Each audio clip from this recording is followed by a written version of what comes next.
Hello there, my name is Bruce Rain from Brankus Creations and welcome to my live stream. It's probably going to be a fairly intimate affair tonight or today because I haven't really told anyone I'm streaming apart from a little text out to the Mac Yackers. So it's going to be an interesting test for the YouTube notifications. We'll see.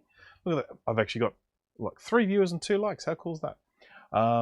Okay, so hello to Jay. Thank you for joining. I am glad you are having an opportunity to witness the fact that I was not actually lying when I said I was going to stream today.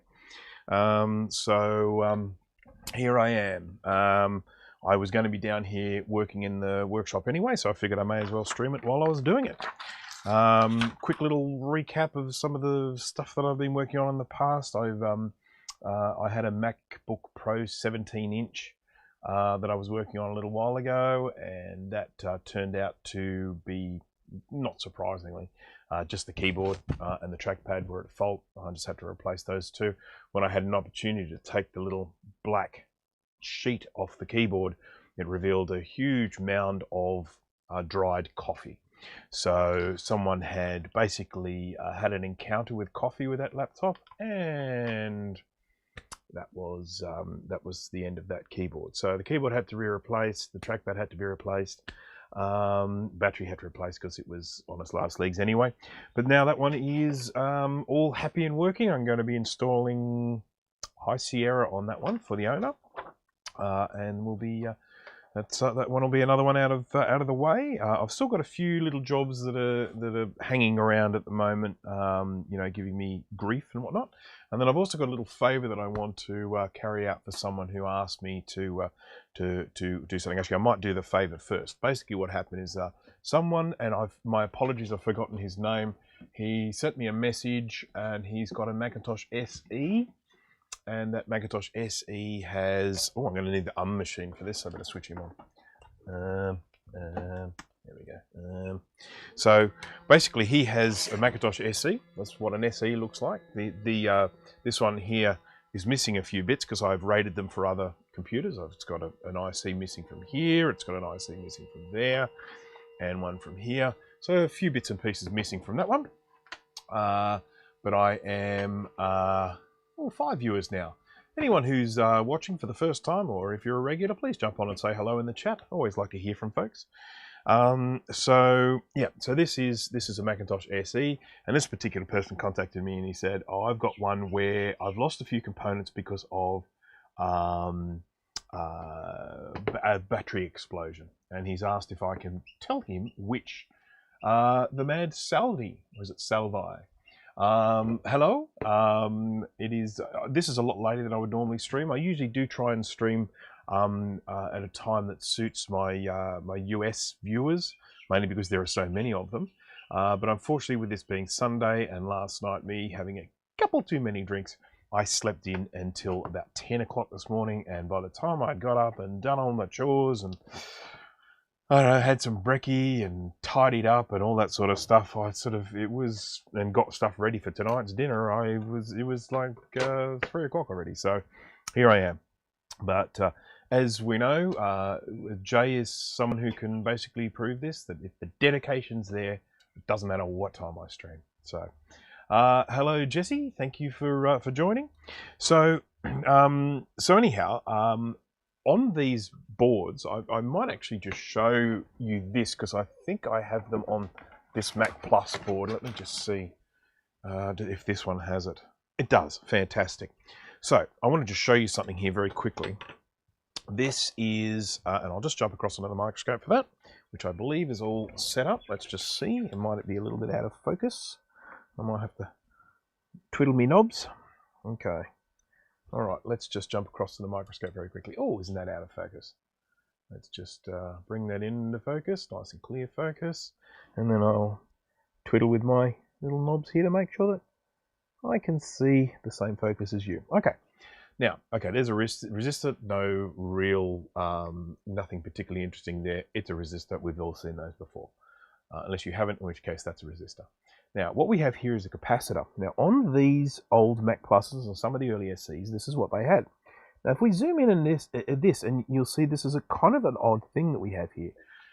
What you have here is what I believe is a surface mount ceramic capacitor, which means it's a non-polar capacitor, encased in a little glass kind of encapsulation with some axial leads coming out the side, which allows you to then attach this onto the board via a through-hole method rather than a surface mount method. So it's kind of, so it's essentially surface mount sitting inside glass. And all the pluses and some of the SEs, they had that.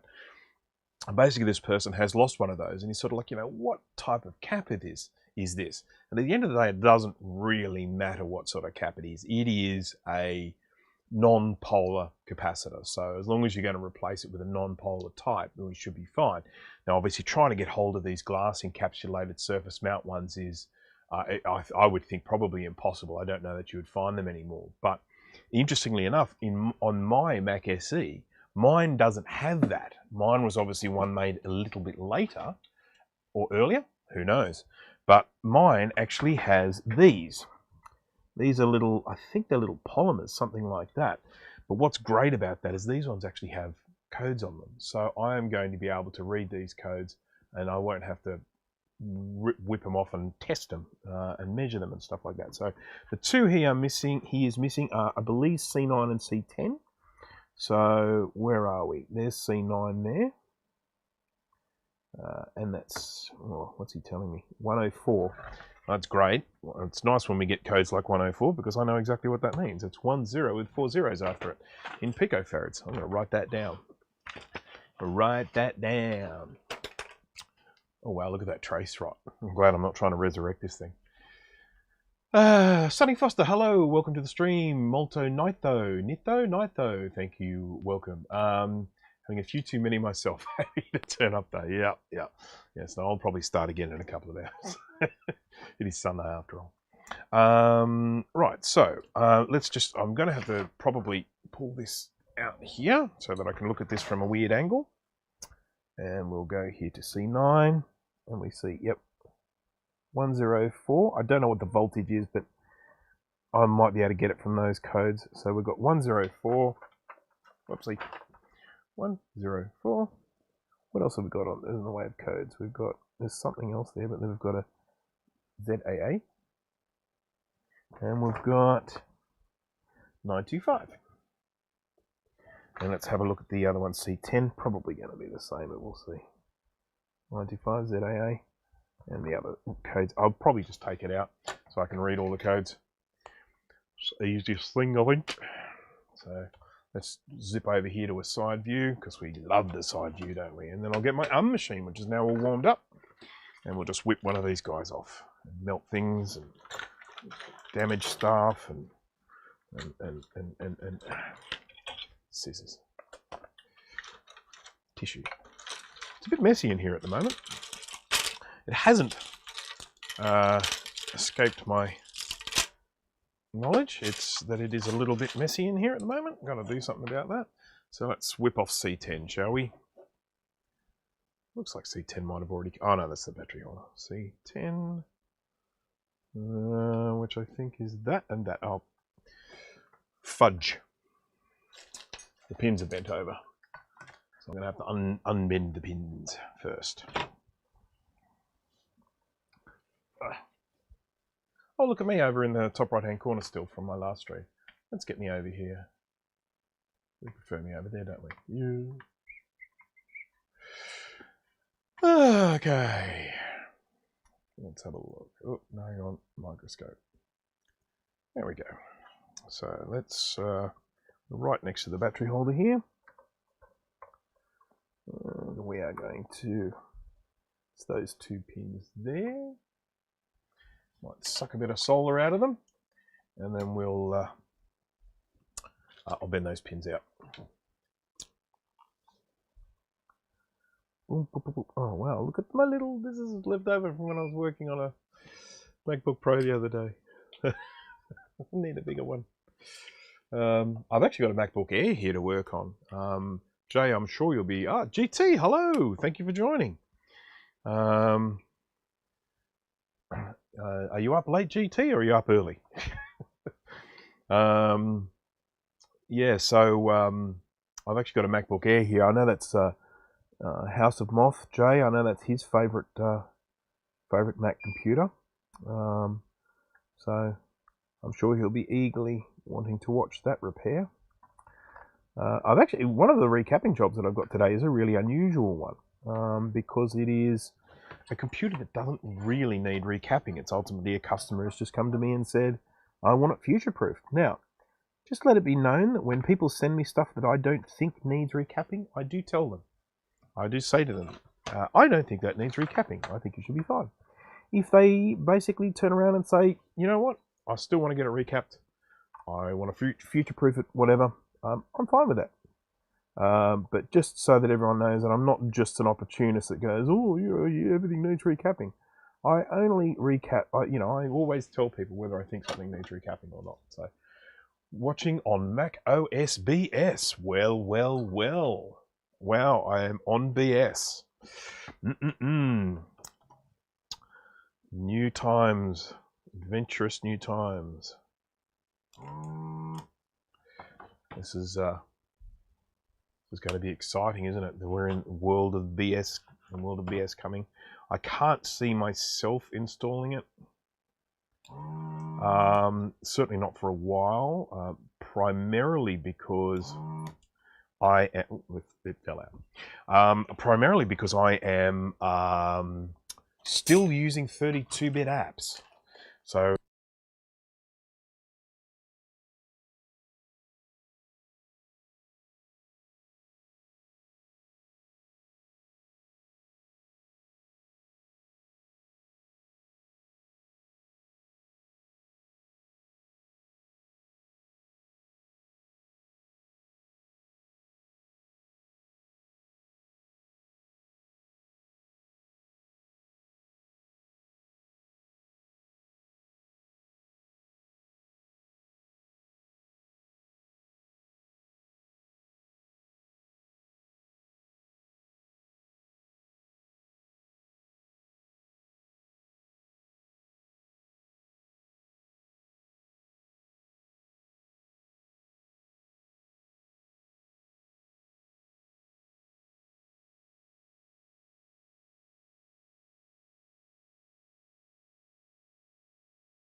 Sorry guys, I got all complacent and I used this last time with a battery, and I thought, let's see if we can get 2 streams out of a battery.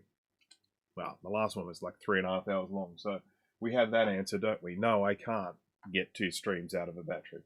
So from now on, that is my new routine. New battery goes in at the beginning of every stream.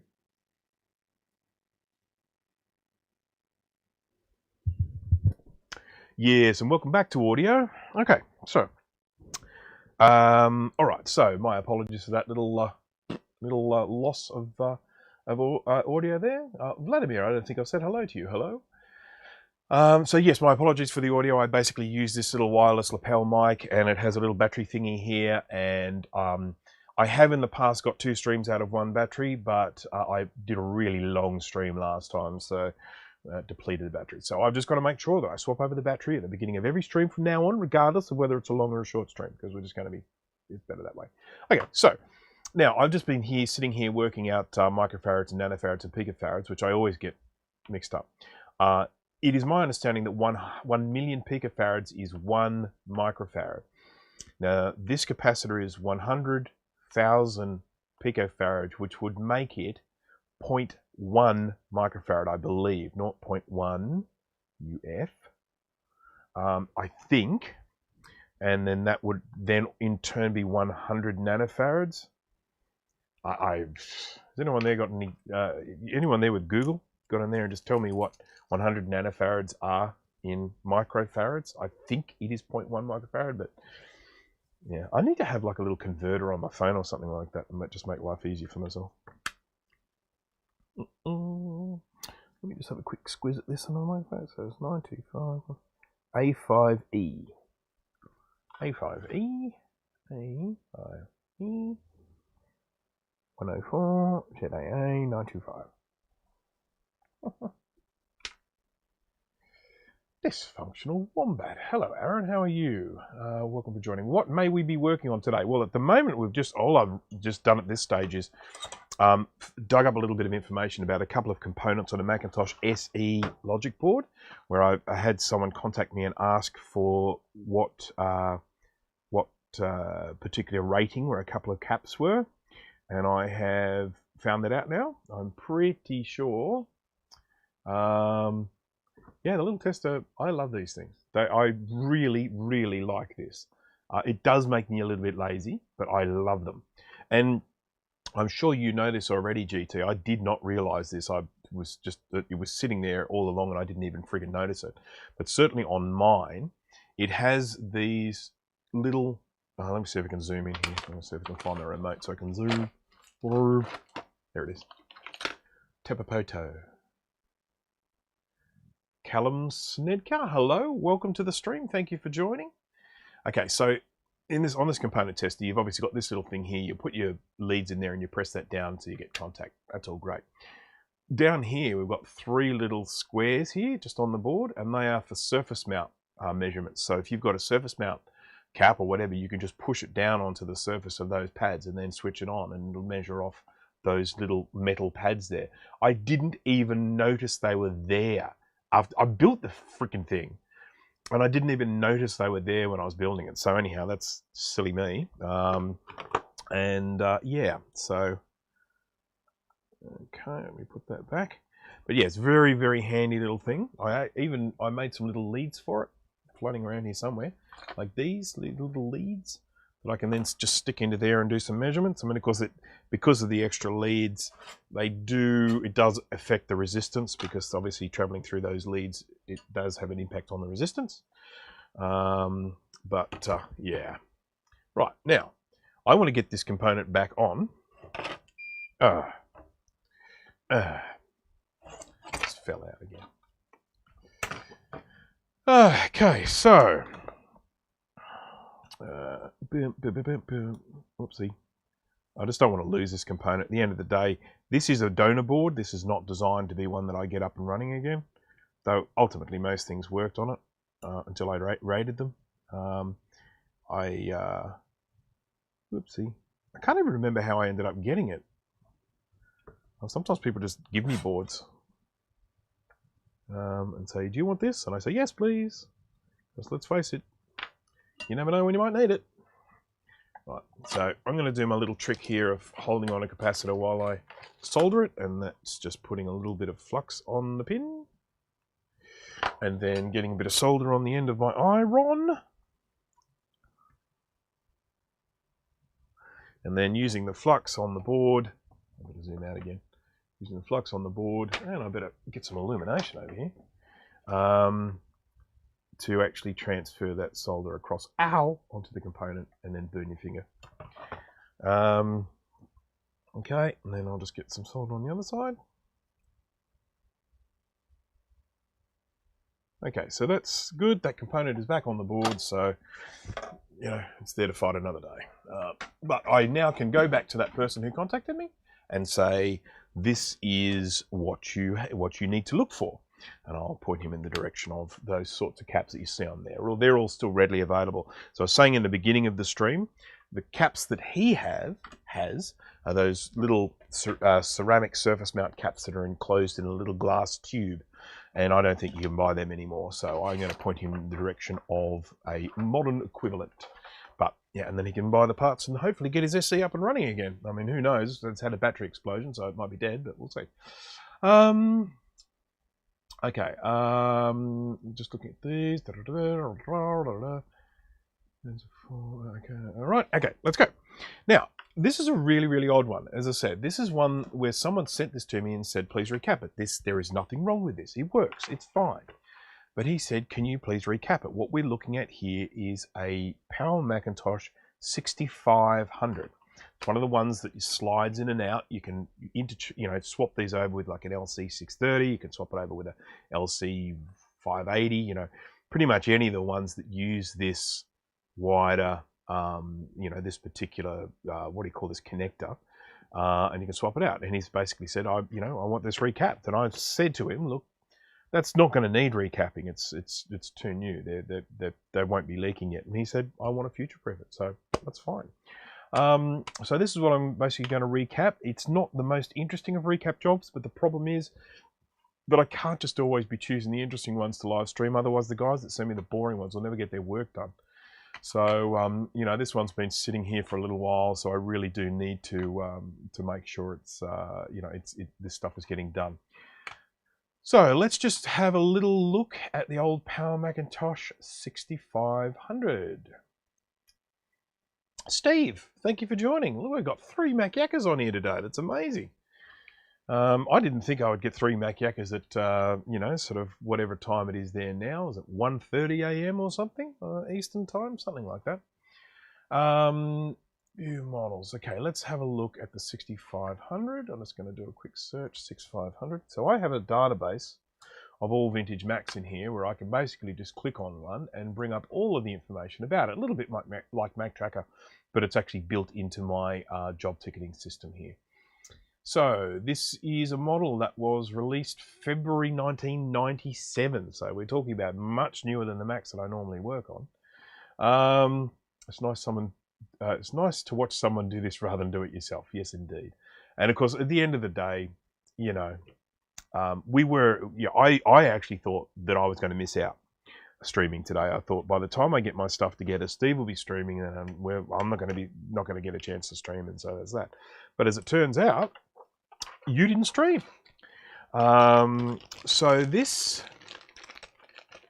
let's just bring it across here because I'm looking at this now. This is a 603E. Let me just see what speed it is. 603, 300. Is that? Yeah, so this is a 300 megahertz. So this is the fastest they came out with. They came with a 225, 250, 275, and 300. It's a 603 EV CPU, 300 megahertz. And Steve watched the movie instead. Fair enough. Integrated FPU, 50 megahertz bus speed, blah, blah, blah, blah. Maximum RAM, 128 megabytes. That's probably more than that now. That's probably just based on what Apple said was the maximum at the time. But my guess is you can probably put bigger SIMs in it. Maybe. These, these probably, 64 is probably the biggest these come in. I'm not sure. Could be wrong. Blah, blah, blah. So anyhow, there's no more information I really need to give about that particular model. But I have already taken off the heatsink. Let's just bring this along the side there. This is the heatsink that was on it with a little fan. That was just sitting there. Sort of like that, I guess, probably. I took photos of it, so yeah. I always take photos of stuff when people send it to me so that if there's, when I've finished working on it, if there's any doubt about whether it's damage that I've done or if it's damage that came in that way, I always sort of make notes of it and take photos and have all that there. So there are a fair few caps on this one, and there is actually one cap which is a bit of an unusual one, and it's quite large.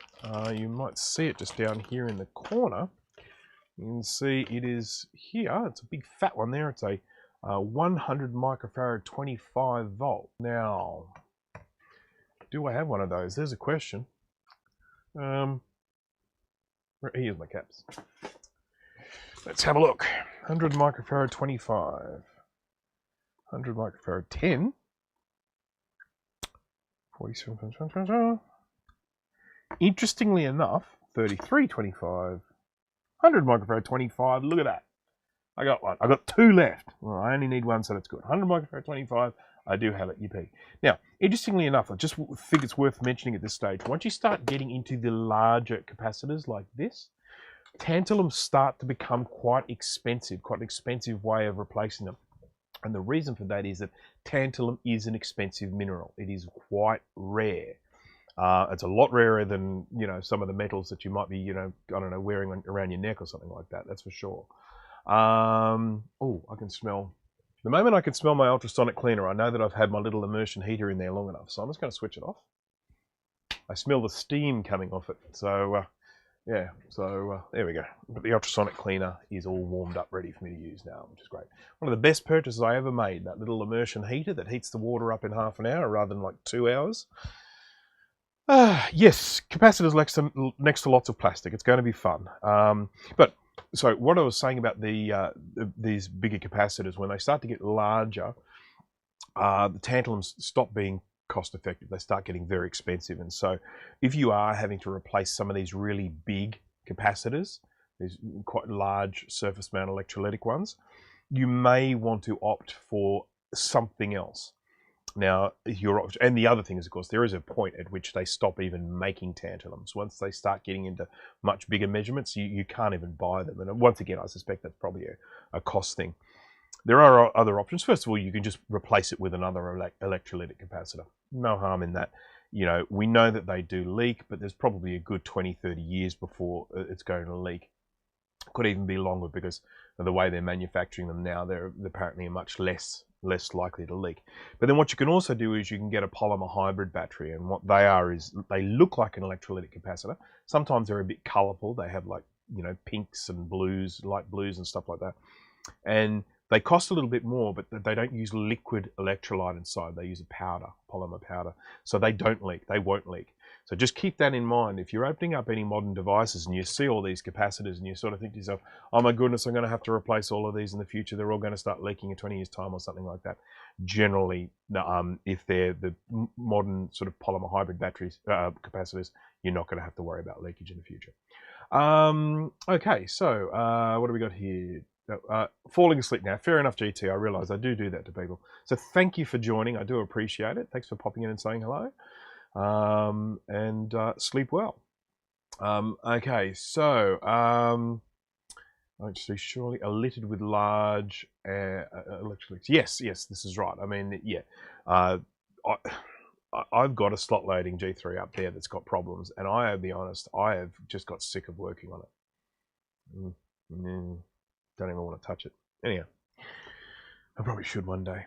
So anyhow, this board is a little bit dirty, but ultimately the capacitors are okay. There's a bit of scunge on here. I don't know, this is probably more gunge, actually. What's going on with this one? It's all dirty. Let's have a look at it under the microscope. Looks like it's had something stuck on it or something. I don't know what that is, but anyhow, it's 47 microfarad.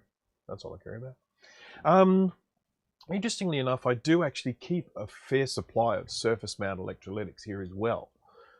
Because some people do prefer to actually have their stuff recapped with surface mount electrolytics instead of tantalums. So, which is their prerogative. They're allowed to make that decision. I'm not going to judge anyone if they want, in particular, if they're wanting to preserve the historical look of that device.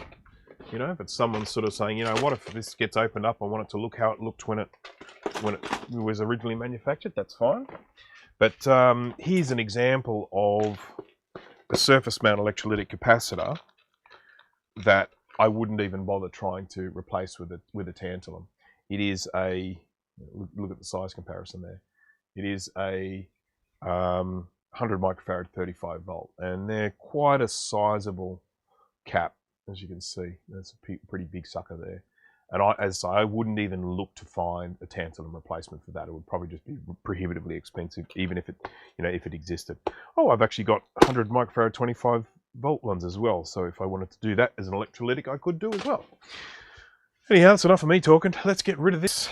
Let's get rid of these caps. Let's start ripping them off. As Steve did point out, we have lots and lots of plastic all over this board.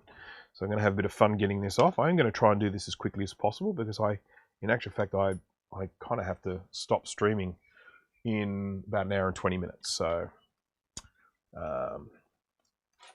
yeah, apart from the fact that by that time, I will have chickens in here telling me it's time for bed. I think I can turn the machine off now. I don't need him. Okay, are those electric ones harder to solder? I don't know if I've seen one done before. They're not. Alex, hello, welcome to the stream. I'll trade you G3 logic board for a look at my 840 AV. I don't think it's the logic board that's a problem on my G3. I actually think it's the power supply. Yeah, but yeah, I don't know. I mean, I don't know. The motivation's just not there. I don't know. I should work on it and get it sorted. I've only got one G3, I think, that I own, and it's a G3 beige desktop.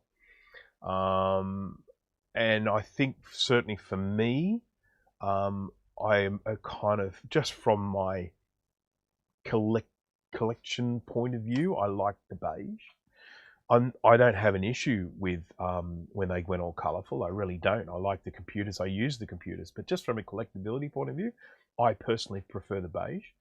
But yeah, I mean, I would like to. I'd like to get that G3 working. One day I'll probably go and have another look at it again. But as I mentioned on one of my streams the other day, the worst thing about those things is when to get to all of the guts, you got to strip them all apart and end up with pieces of plastic lying all over the house and everything. Yeah. That's why I don't work on them. I don't work on them because I just don't. I don't have room to store all the bits of them when I pull them apart. If someone just sent me the logic board, I guess, but yeah, I don't know. All right. Okay, I'm just killing time here while I try and find my little springs that I use for. Here we go. Found some. There we go. Got a spring. Got a spring. Here's a spring. Ooh. Are those electrolytic ones harder to solder? I don't know. Yeah, I've already asked. I haven't answered it, but I have read that. I won't say they're harder, but they're definitely different. I know that when I did them the first time, I was definitely having to change my my procedure, my process, the way I actually do it. The amount of solder I was using, where I put the soldering on the device, because they've all got that plastic on the side there. So when you don't want to melt that as you're putting them on the board. And yeah, so but yeah, they're not particularly difficult. I wouldn't say they're a difficult thing to do. Interesting. Vintage TV capacitor restuffing. Yeah, okay, yeah. I mean, I'm a very, I have a very specific sort of view on these things. I'm more concerned about these things working than anything. So it's even like when it comes down to like the retro brighting. See, I don't care for retro brighting at all. Now, I don't mind if someone else wants to retro bright. I've got no issue with that. If people want to make them look all platinum and lovely again, that's great. But I honestly do not care at all. Oh, I'm melting some plastic. Well, it's only that little Velcro-y battery thing, but these aren't coming off very easily, are they? They glued on? They might be glued on underneath. Out, damn capacitor. No, they're not glued on. Just very stubborn solder. Oh, I'm melting more plastic. As I say, it's just that stupid little battery Velcro thingy. I'm not fussed about melting that a bit. It's not like anyone's going to lose any sleep over that, but I still want to try and preserve it as much as I can. There we go. Let's try it that way. It's cold here, so this is nice and warm. Machines from Jobsian Renaissance, as I put it, but 1903 are my niche. So you're talking about all of the colourful ones, essentially, because let's face it, they all got colourful when Jobs came back. So we're talking about, G3 iMacs, we're talking about, well, essentially, yeah, anything after he came back very much had his stamp on it. And, of course, Johnny Ive, let's face it.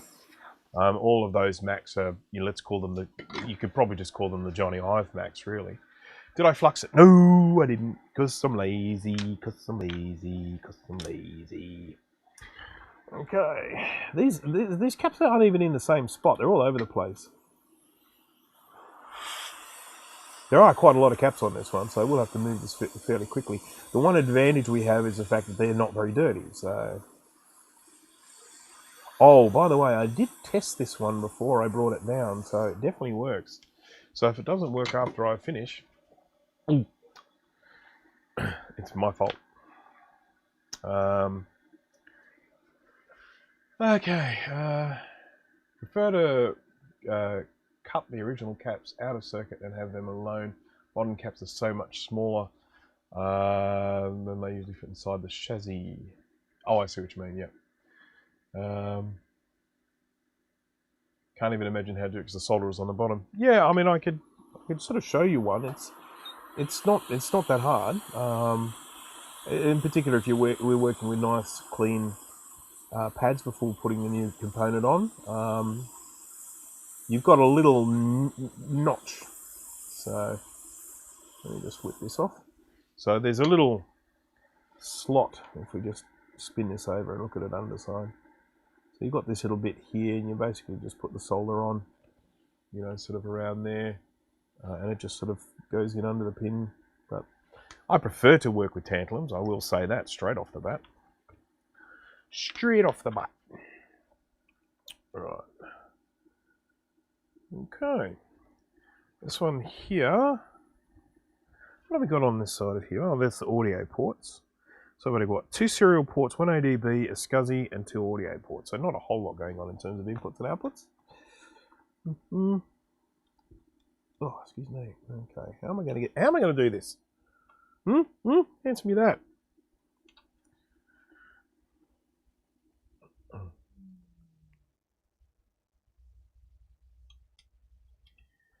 Oh, Alex, we know the cable you're talking about.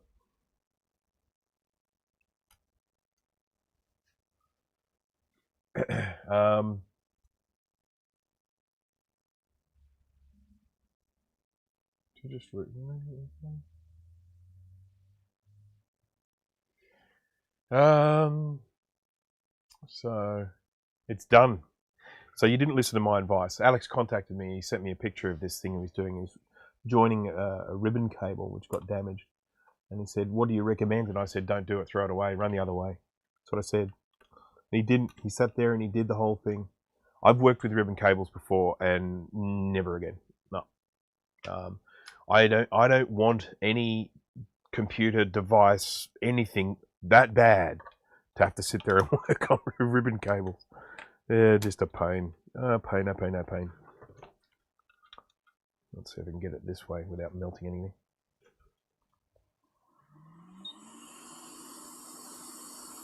So you can see we've got some 100 microfarad 6.3s here.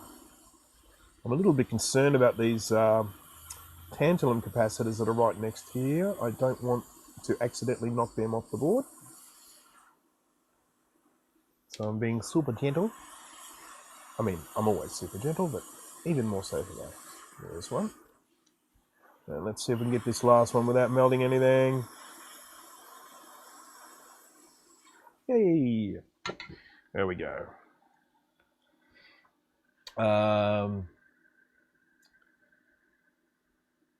Yep. Well, I'll tell you what, I have got to give you credit, Alex. I mean, where it is due. I mean, that was some serious dedication. Now, of course, I am concerned now that you have a device that if you breathe on it, it's going to stop working. How are you actually going to make it so that it's solid and stable and secure? Are you going to sort of, I don't know, glue it on or something like that? I'm just curious about how you now make that device sort of so it'll keep working. Imagine if you like it broke, you sold it or something in the future and it broke, and someone said, "Oh, I'm going to have a go at repairing this," and they open up and see that inside. Oh dear. Ow! Hot. Hot. Some of these things hang on to heat longer than others. Right. More plastic. There's just plastic everywhere in this thing, isn't there?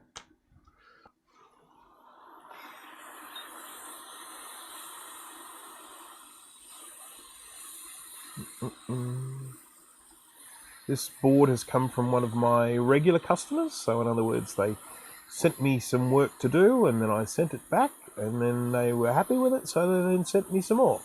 It's a fairly common thing that happens with me. People generally test me out with one board, and then you know, I send it back, and then they come back and go, "Oh, happy, yeah, I'm going to send you some more," because most people have lots of these. So, you know. Okay, I've got to make a little channel down here, don't I? This one's right in the middle. This is just plastic on either side, so I've got to just build a little heat shield channel down the middle of it. Ron's computer videos. Hello. Do you recommend recapping the Quadra 610 or Power Macintosh 6100? 6100 probably not as much. The Power Macintoshes don't generally have as much of a leakage problem. 610 definitely. I've got one here somewhere. Where's my 610? It was up here before. I'm gonna have to move it.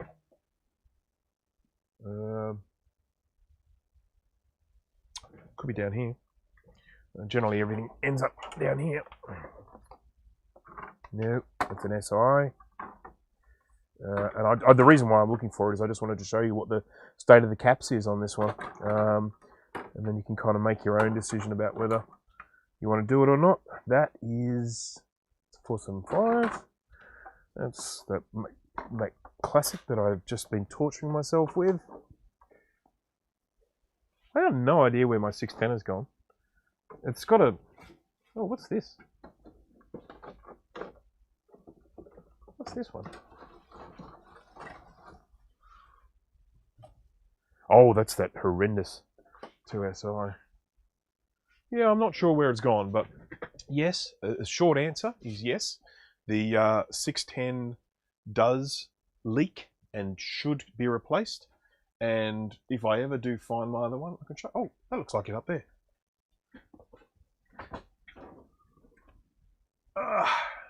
Yeah, this is it.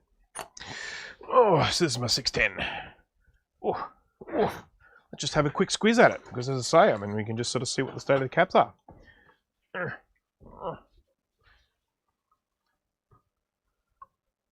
Okay, you can see the leakage here. So you see this sort of greasiness here, that sort of smeariness. So I can just grab a cotton bud or a Q-tip and give that a bit of a wipe, and you'll see that there. That's capacitor leakage. So this is mine, and I need to do it, but because it's mine, it's been put off. But I will do that probably in a live stream sometime. But there is definite, evident leakage on every single surface mount cap on that one. So that is a ticking time bomb. So I would say absolute 100% yes for the 610. For the 6100, it's probably not as urgent. So there we go. Oh, who's that? Someone going? Must go, I'm afraid, at about 1 o'clock, and I'm fading quite quickly. Fair enough. See you later, Aaron. Because there isn't info on the site about it. Are you talking about the 610 or the 6100? I've actually got a 6100, and I think I recapped it on a live stream. I don't know if there's a guide though, but I think I did recap the 6100. Interestingly enough, there was no capacitor leakage, but I did find some other corrosion on my one that I ended up cleaning up, which was nice to have found that corrosion because it was eating through traces. I don't know if some liquid got dropped on it or something like that, or it was stored badly or whatever the case was. It definitely had some corrosion on it, which I cleaned up. So I was very happy to have done that with the 6100. So the 610, there will be stuff on my website when I do that one. I think I've actually already made a guide, but I just may not have put it up on the website yet. So, but yeah, there will be a guide for the 610. There will be a video for the 610 because I will do that at some stage. I was RetroComp. Thank you for joining. So we are in, yes, so we're in the right time zone for you. So it's Sunday afternoon for you as well. So, okay. When you put off the recap, the more work you'll have to do, that'll make for a more interesting stream, I guess. Yes, I suppose. Yeah. I don't need to make more work for myself, but you know. All right, so let's get rid of this little row of capacitors here and try not to get rid of those little surface mount capacitors there while we're doing it. Oh my God, that. The way that one's raised up. That was never stuck on very well in the first place. I might just get a little bit of flux onto these because that'll help them settle into place when I get some heat on them. Oh, look, there's some meltage on here. That's not me. I haven't had a chance to do anything to apply heat to it yet, but look, you see that? See that? That's definitely meltage there. That ain't me. I wonder if that happened during manufacturing. How embarrassing. Embarrassing, Apple. Embarrassing. All right, let's see if I can get these out without destroying it.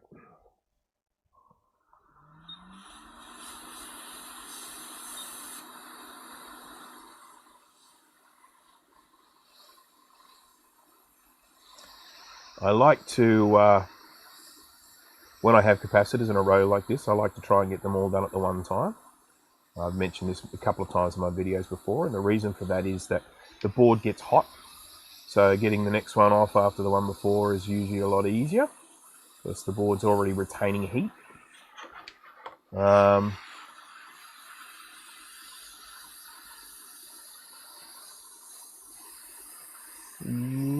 Up we go.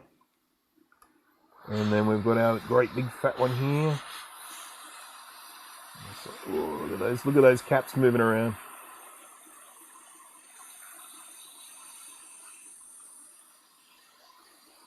It's scary. I wouldn't be surprised if one of them goes bye-bye.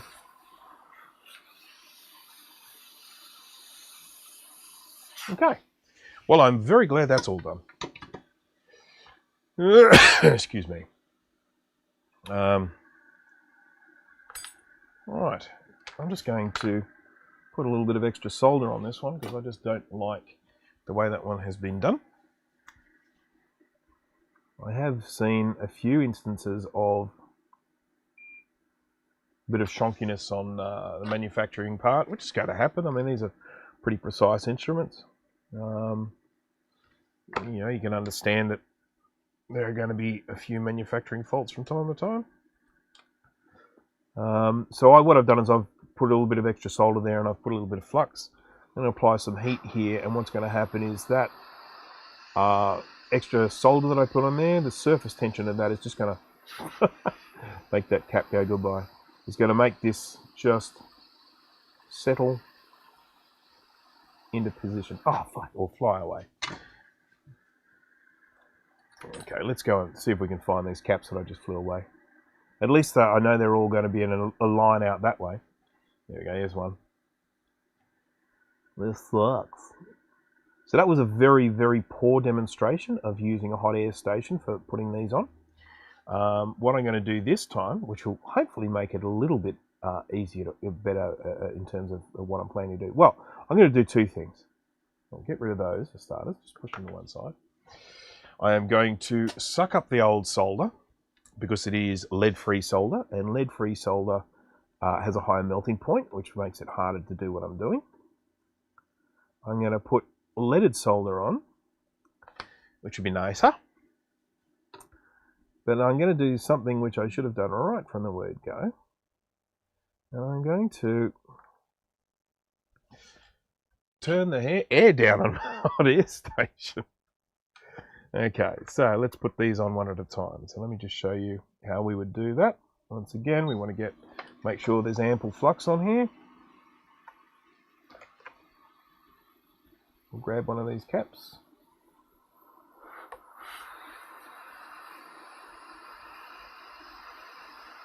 Now, I don't care that that isn't on all the way. All I care about is the fact that it has attached. And then I'm going to lower the air. And I'm going to point it at that. And then, as I said before, the surface tension of that solder, when it melts, is going to pull that component into position. Or I'm just going to push it. And then we'll do the same with this one. Most important thing when stuff like this happens is just don't panic, you know what I mean? You just gotta roll with it, fix up any mistake you make. Ow. And remember your tweezers are hot.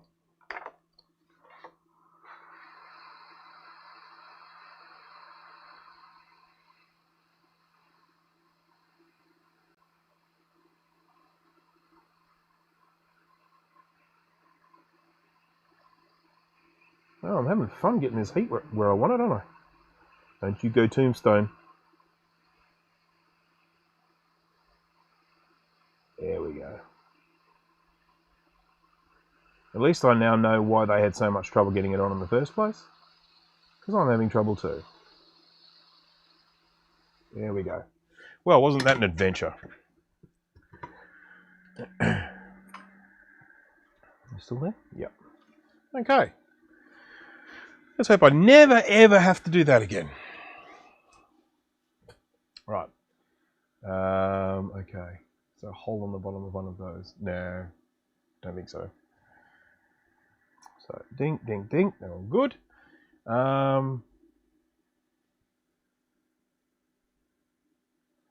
Right, so that was me basically making extra work for myself. By the way, anyone who's interested, those who like a little bit of graphics history, this is the graphics chip that was on this particular computer, ATI Technologies, 3D Rage 2. There we go. Now, it's a fairly sizable chip on there, but I imagine it was probably a fairly...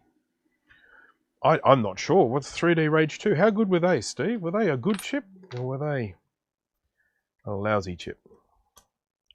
I don't know my ATI history very well. I know I've just never been that much of a gamer, so I have never really been particularly focused on graphics chips that much. I mean, when I've had good ones, I've been like, oh wow, let's play a game. But yeah, I haven't really sought them out that much.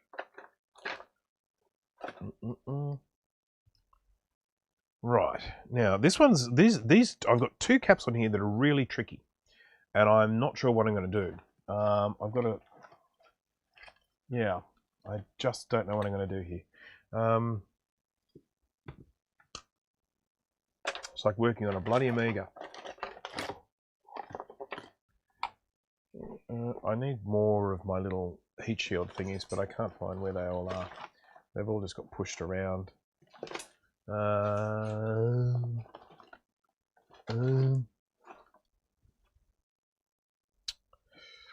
These other ones are too long. I'm gonna snap. I'm gonna snap. Snap one of these shorter. Maybe a 3. There we go.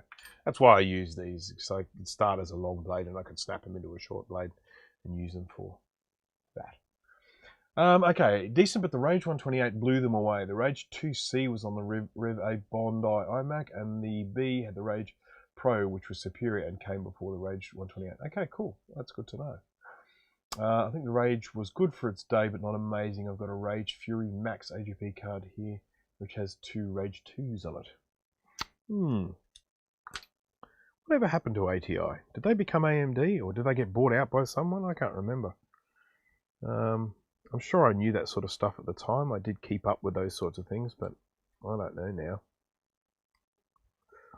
Oh, man. Oh, wow. What's that? Whoopsie. There's a component off. Now, is that something that came off? Ah, here it is. Look at this. Check it out. Look at that.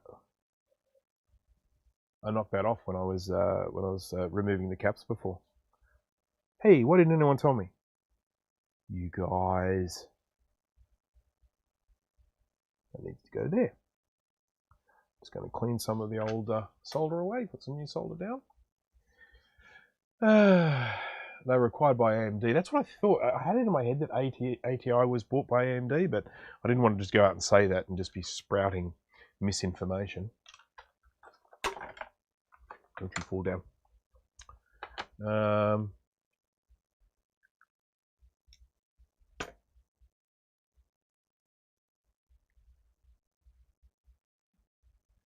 We went downhill for about 10 years now. It's only the last couple of years with the Ryzen CPUs that AMD stopped being poo. Okay. They've got more powerful ones than the Ryzens though, don't they? I think. Or am I wrong? Okay, let's pop that there. Once again, all we're doing at the moment is fixing my mistakes. As these boards get newer, it is so much easier, so much harder to keep track of all these components. It's so much easier to then accidentally remove them. And you see these guys, they're tall enough that they can get quite a bit of wind, like from the hot air station. So they become like a bit of a sail, but they're so small, they don't have any weight holding them on the board. And then they can go flying. So it'll be interesting to see whether I knocked any more off. All fixed. Back to normal.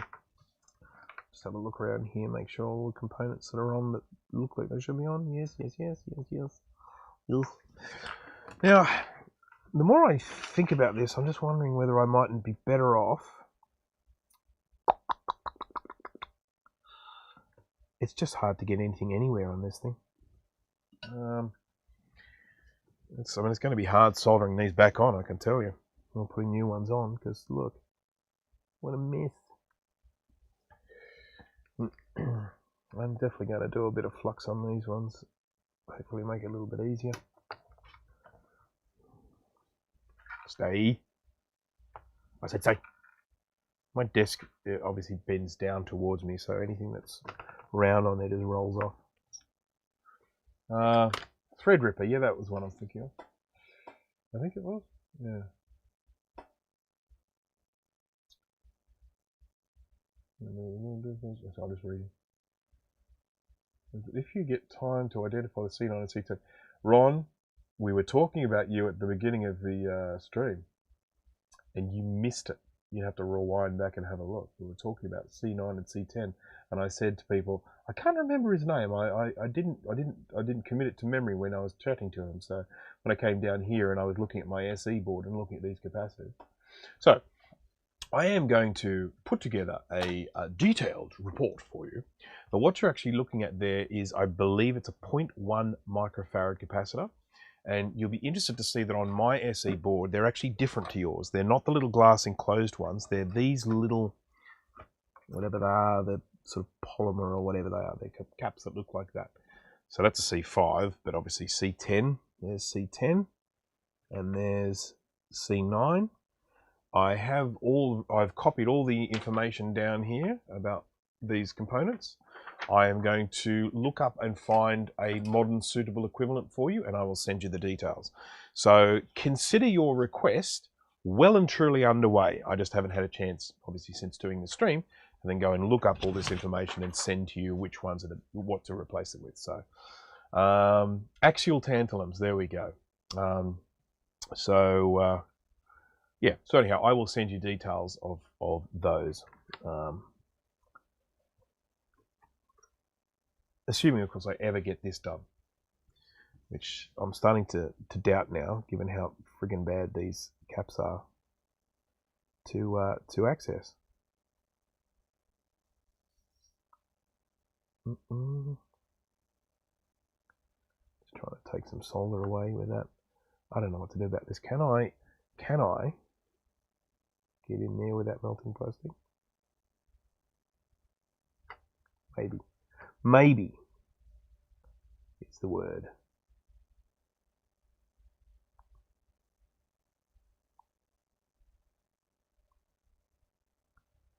Don't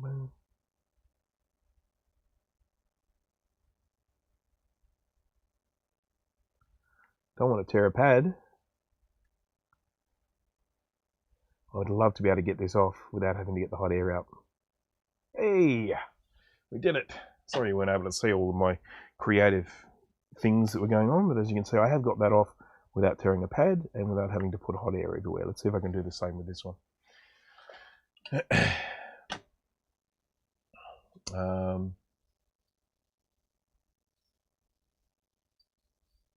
Thank you, Steve. I do appreciate that. All right, so let's see if we can do the same with this. I'm going to add some new solder. And you might think, well, why would you add new solder? I'm adding it because it is lead-free solder and it's fresh. Sorry, leaded solder and it's fresh. It'll melt easier and everything. And I'll put some on here. I'll start with this side because I've got a little bit more room. I'll get my my wick, wickety whack, my John Wick, and I will scrap as much solder as I can. And then I'm going to try and just bend it up a tiny bit. I might need to use tweezers because it is freaking hot. And I've already sworn once in this stream, I do not want to do it again.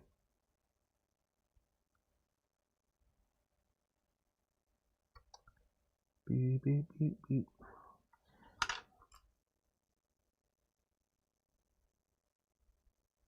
Yeah, I don't use the cut the top method. I don't use the twist and pull method. I will never use those methods. If people want to use them, that is fine. I don't recommend it. If they want to use it, that's great. And when they tear off a pad, they can always send it to me for repair. which I've had people do. I had someone send me a board once, or a couple of times actually, with torn pads, and they said, sorry, yeah, I tried the twist and pull method. I was like, oh, yep, no worries, I'll fix it. Oh, crap, sorry, I've got a heater under here and I just kicked it. Right, so I think that's all the caps off, so now I just need to clean up and put the new ones on, so that's easy. No, I mean, that's not true, it wasn't easy, it was an absolute friggin' nightmare, but it's done. Just going to put some flux all over here. I may as well just jump onto the side view while I do this. So that's basically just involving me going around and going spludge, spludge, spludge. Actually, I should be using my cheap stuff, shouldn't I? Squeeze, squeeze, squeeze, squeeze, squeeze, squeeze. I'm just going to put the flux on every single pad to start off with. We're bulk fluxing here. I don't have a recapping guide for this up on the website as yet. I have created one for myself, which I'll be using in this video, but I haven't put it up on the website. Now, having said that, I don't, in particular after watching this video, I can't imagine anyone would be queuing up to do their own. It's like, yeah, no, there's no leakage here and it's a nightmare, so go ahead, have fun.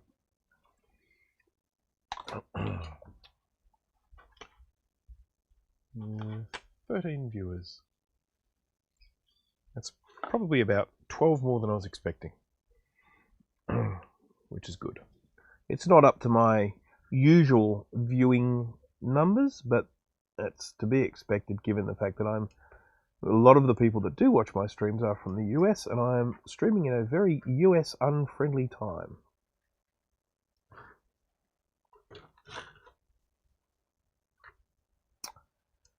Well, I haven't changed over to Microsoft View, sorry. So look, there's no dirtiness on these pads at all. I mean, I'm just adding a little bit of extra solder. I'm going to wick it away, and it stinks. I haven't turned on the fan. Ugh. Everyone's upset. Okay. See, come on, you thing with thing. I mean, look how clean these are coming up. Beautiful.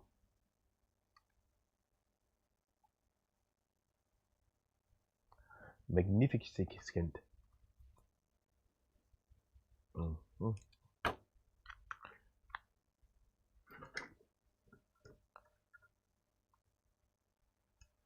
Big Sur. macOS Big Sur. I'm just saying that to get the views. macOS Big Sur.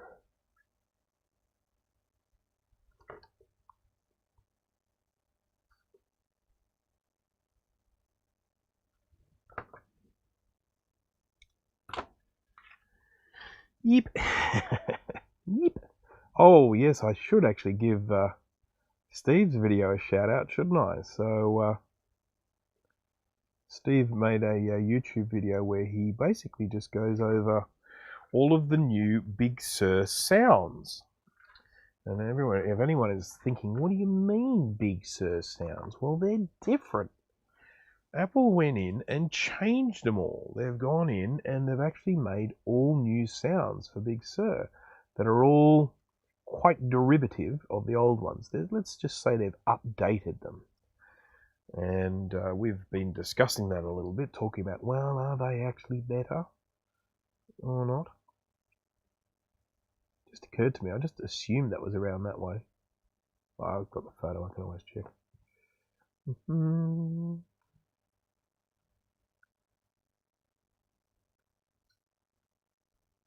So jump onto Mac 84. Stick a link in there if you want, Steve, for your vid. If people want to jump on and find out about the new sounds versus the old sounds, there's one sound in there in particular that really bothers me. I can't remember what it's called, but it sounds like the first note from the Macarena. It sounds so much like that to me that I can't hear anything else anymore. I have put the new sounds onto my Mac running running, what am I running? Mojave, Mojave. Come on, ouch, come. I'm coaxing alcohol out of this container. Here we got some. Yes, I've put the new sounds onto my computer just to try some of them out. But I'll be honest, there's nothing there that really makes me want to dance the Macarena.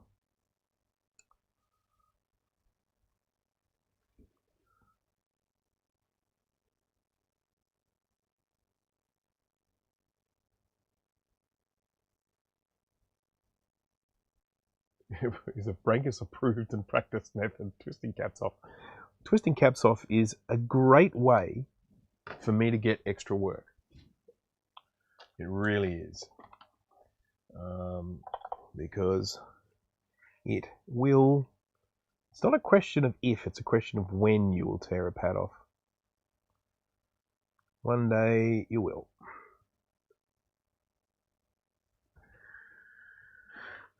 Just cleaning as I go here, just make life a little bit easier. I think this one's probably up on par with like an LC. 12, 18, 19 capacitors, so it's even got more than an LC3. More than a Classic 2, or it's a lot of caps.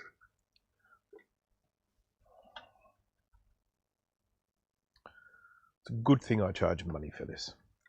Interestingly enough, this is very much, let's just say, a paid hobby for me. I have a full-time job as a programmer.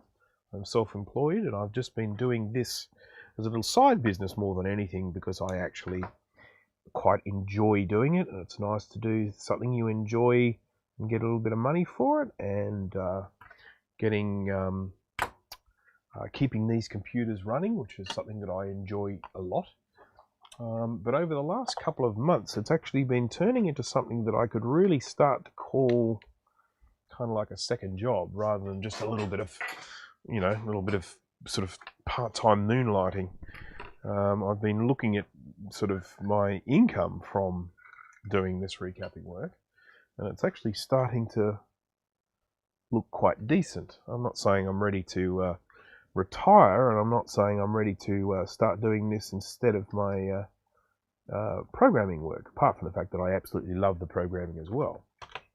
But it's just it's not as kind of I guess, let's say, part-time as it used to be. And last week I think I devoted 3 full days of the week to just doing this stuff. At least 3, probably more like 4. Yeah, I think it was 4 full days that I did this out of 7. So that was, you know, pissy.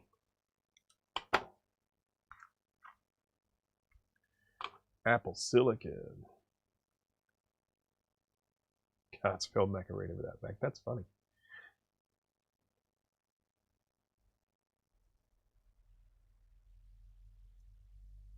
Okay.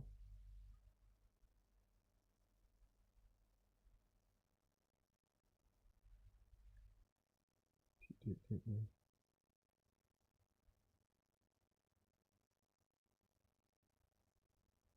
keyboard is fighting me, Tafay.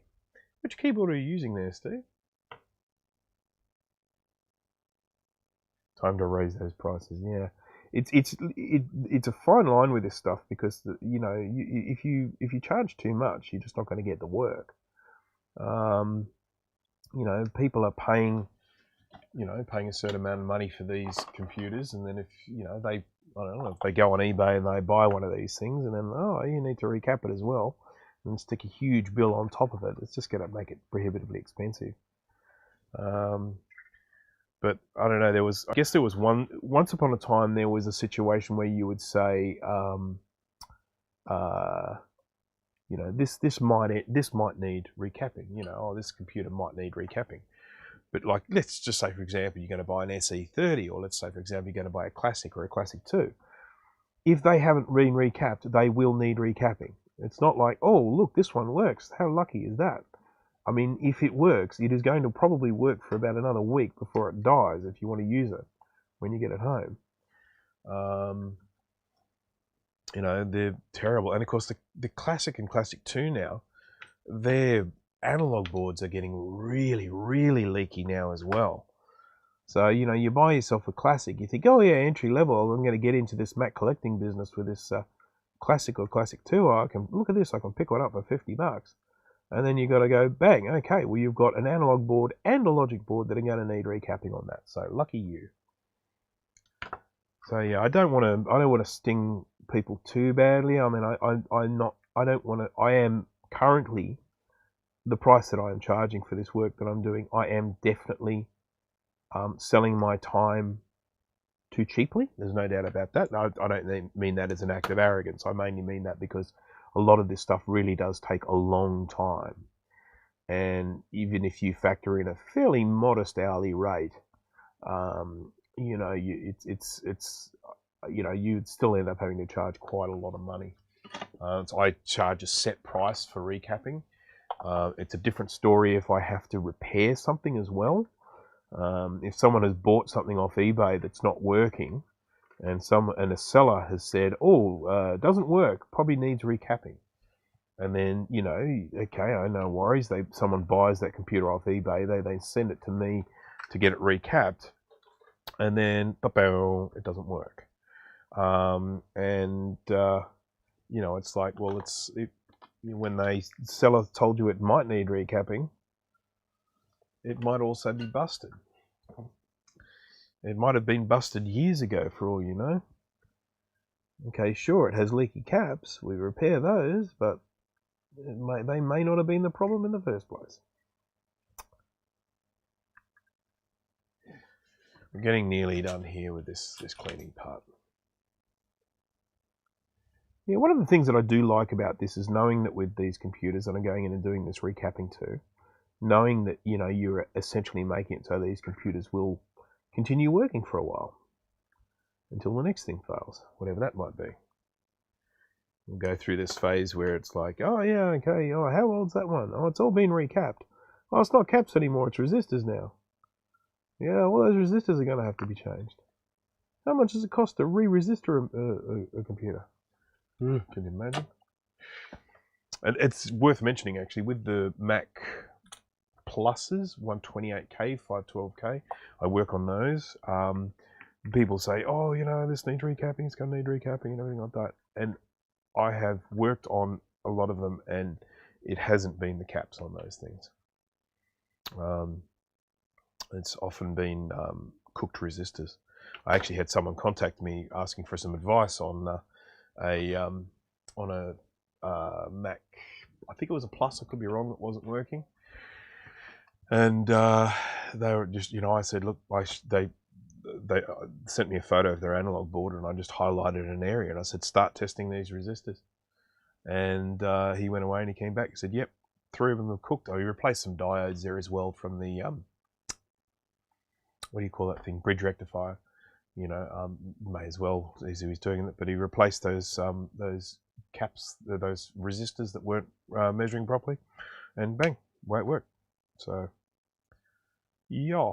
Okay, so I'm just looking over here to make sure they haven't missed any spots. As I say, I think it was 19 caps. I think I've got them all. Rona. All right. Okay, so it's time for us to start putting some back on. Oh, goodness me.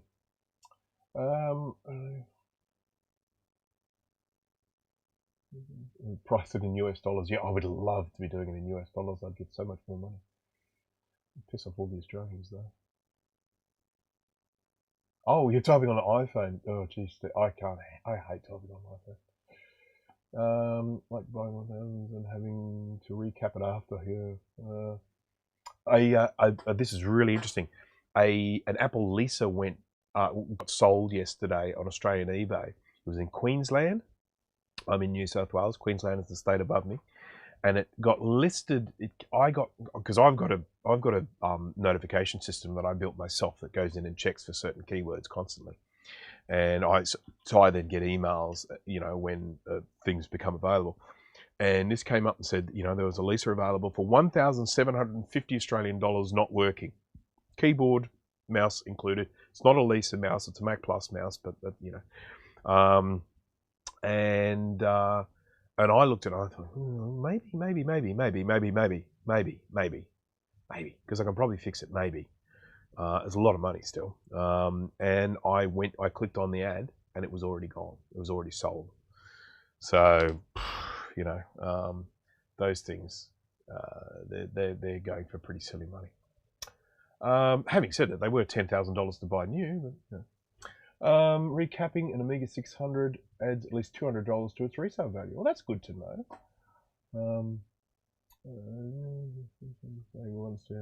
Yeah, look, I've actually, some of my customers, when I give them the price, they end up paying me a bit more because they've watched the stream sometimes. They've seen how much time I've spent on them. And it's nice of them, but it probably does mean that I can start charging a bit more if my customers are actually paying me more than I'm asking.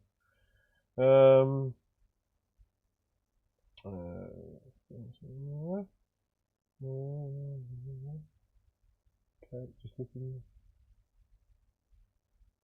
Yeah, some of the people that I deal with, you can tell that they're like young and they don't have the money, and they'll say how much for a recap, and they'll say, okay, thanks for that, I have to save my pennies and I'll come back to you.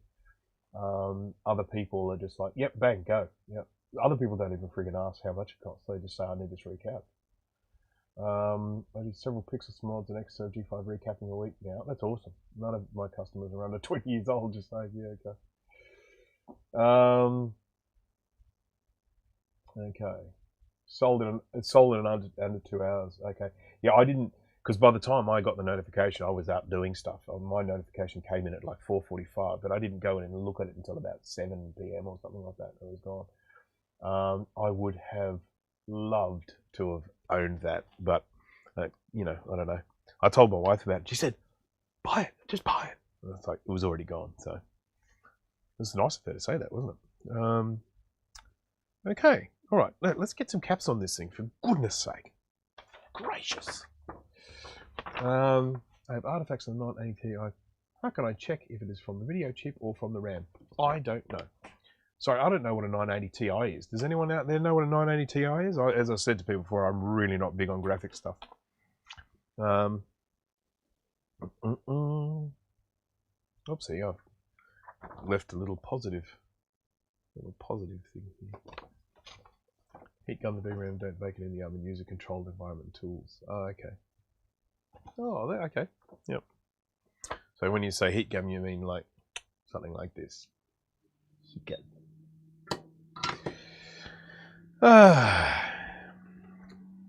Okay. Fucking hell, man. I just keep getting sidetracked. Alright, so let's get the 100 microfarad 6.3s on first. I need 6 of those. So I'm going to pull out 6, 2, 3, 4, 5, 6. Okay, what have we got here? Is an NVIDIA card, same one I was working on 2 days ago. Oh, okay. And so you are, I assume, Jay, you're providing some assistance there on what to do with that. Was it? It was a video chip or from on the RAM. Okay, yeah. No, too new for me. Sorry. Okay.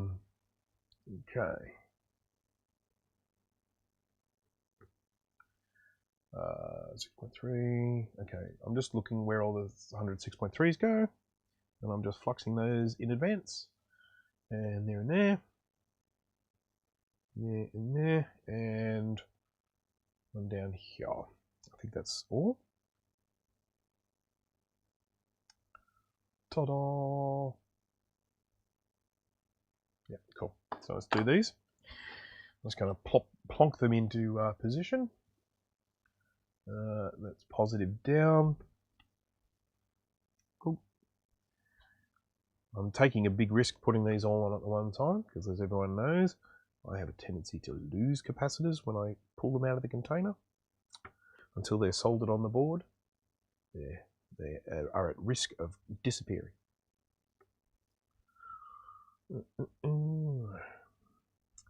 I am using Kemet capacitors here, if anyone is curious about the brands that I use. There are other brands that I think are just as good. But I used to use AVX, they were great, but I am now using Kemet. I buy them from RS Components. Anyone who's interested in any of the equipment that I'm using, please take the time to have a look in the description of this video. You will find links to most of the equipment that I use and some low-cost alternatives. So if you're thinking of doing this stuff yourself and you say, hey, you know what, I need a machine like that, you can buy the same stuff I'm using, or you can buy some cheaper alternatives that I've sort of endorsed, that I have. When I say I've endorsed it, I mean if you don't have the money, this is the path I recommend you take. So I haven't got the microscope camera on, have I? Sorry. Everyone's upset now. Everyone. Now, I'm not going to solder the other side of this yet, and the reason for that is that this pad here, as you can see, it's joined to the pad of the next one. If I solder this now, the solder's going to go right across the pad here. So I'm going to wait till I've got this other component on, and then I'll solder the two at the same time. So, can we have scope cam? Yes, sorry about that. I apologize. Thank you, Jay, for putting that little link up there. Jay is like working like my manager or my agent at the moment. Chris, not bad. Have you ever worked on Color Classic 2? What are your thoughts about that machine? Hello, Chris. Thank you very much for your super chat. I do appreciate it. Thank you very, very much. And I will now give you $5 worth of answer. Who should do his best Lewis Rossman impersonation? I don't know. I'm not sure if I can do that. No, I don't want to say anything bad about him. Because at the end of the day, he did teach me a lot of stuff. He did teach me a lot of stuff. So yeah. Okay, so the Color Classic 2. Now, interesting thing about the Color Classic 2, it was never sold here in Australia at all. So I have actually worked on some, mainly because I do work for Australian collectors, and I actually have one of those customers. He bought a Color Classic 2, and so I have worked on it. Yes, I have worked on it. What do I think of it? At the end of the day, it's still a 68030 CPU, and I still think it's underpowered, but it's marginally better than the Color Classic 1. The main issue, of course, with the Color Classic, I think, is the biggest issue is the fact that it's only a 512 by 384 screen. Same with the Color Classic 2. And so that's probably the main issue I have with them, is the fact that they are just a bit underpowered. But look, it's a good collector to have if you've got a Classic 2, a Color Classic 2. I think it's a nice one to have. But keep in mind that it is virtually the same logic board as an LC520. It's the same number and everything. You know, the code that's on the board is actually the exact same code as a Color Classic 2 so LC520 and Color Classic 2. Now they've probably got slightly different ROMs, but at the end of the day, it's virtually the same board. So yeah, so I mean, yeah, they're nice. I would like to have one because of its collectability, but in terms of it as a practical computer, you know, again, I sort of feel they're largely underpowered, but yeah, good one to have as a collector. And yes, as I say, I have worked on them. They do need recapping. There's no doubt about that. So that's that. Let's get some more here. I've mentioned before to people that with the codes that are on these capacitors, you can see they've got 107 on the top of these. That's 10 followed by 7 zeros. And that gives you your measurement in picofarads, and there are 1 million picofarads in a microfarad. So yeah, so anyhow, 107 is 100 microfarad. Yee. Sounds like it's raining outside. Certainly sprinkling. Okay, so now's not a good time to hang out the washing now.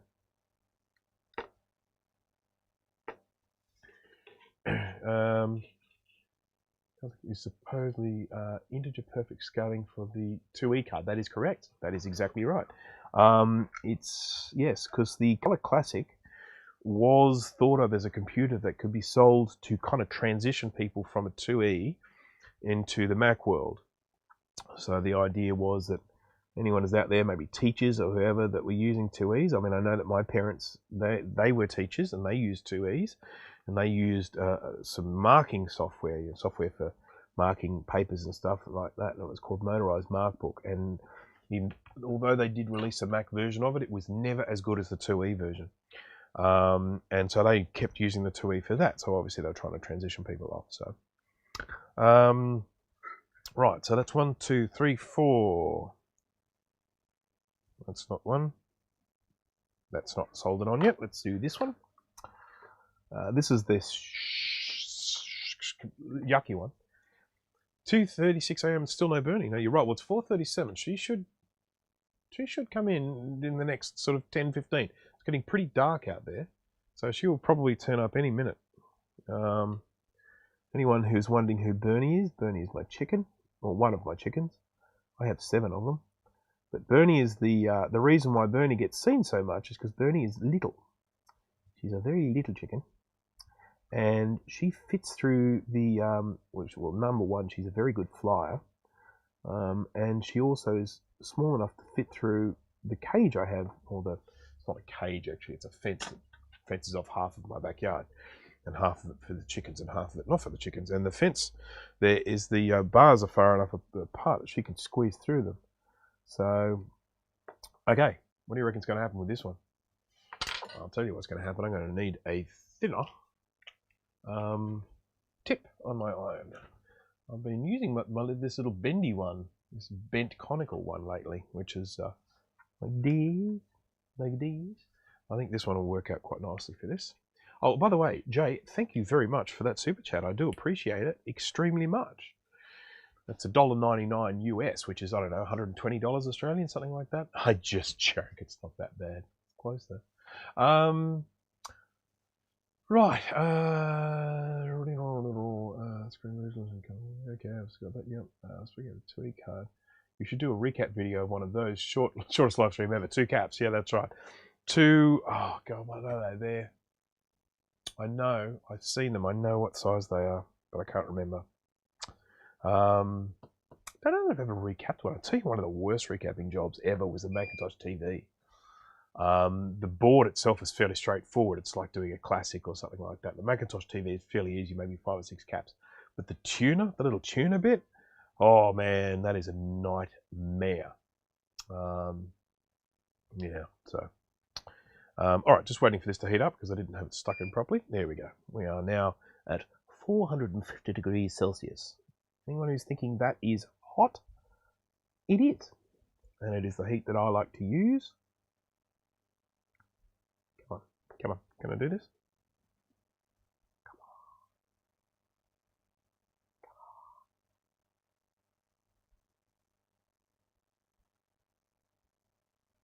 Let's hope I never have to do one of these again. Oh, it's RetroCom. Thank you. Look at all the generosity coming here. It'll help towards some seed for Bernie. Yeah, the thing is that she's the newest addition to the flock, which means that it's quite difficult for her. You know, the other chickens treat her terribly because that's just chickens are like that. Chickens are complete assholes. As they start to accept her more, she is less likely to come in here and just settle down there with them. She'll just like, yep, I'm going to just hang out with my buds. And the fact she hasn't come here yet means that she might actually be quite happy.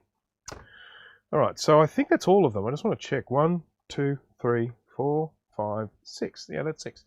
Now I am going to put on our big fatty.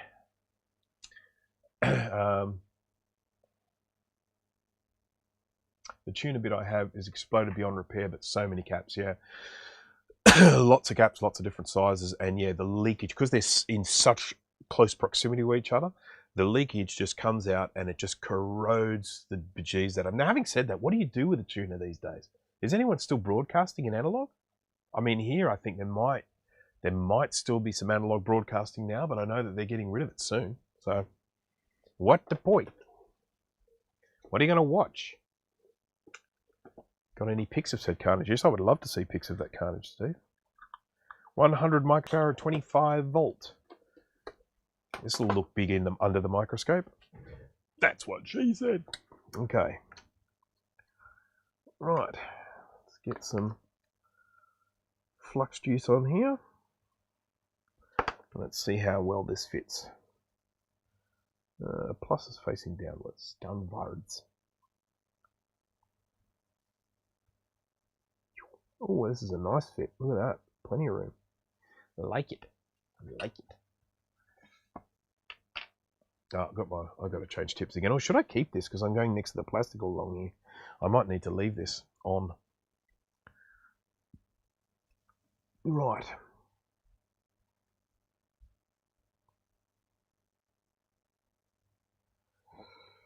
Oh, I've still got the Macarena in my head.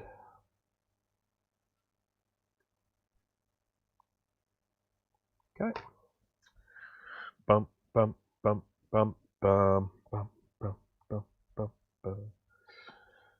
Analog TV transmissions finished up here in about 2013 or 2014. Just that long ago. Analog tuner is still handy for using old console 8-bit machines through RF. Yes, no, yes. I don't have any of those, but yes, you're quite right. You know, those ones you'd have to, I don't know, put them on channel 4 or something like that and watch the games through it. Oh, I can hear a chicken. She's coming.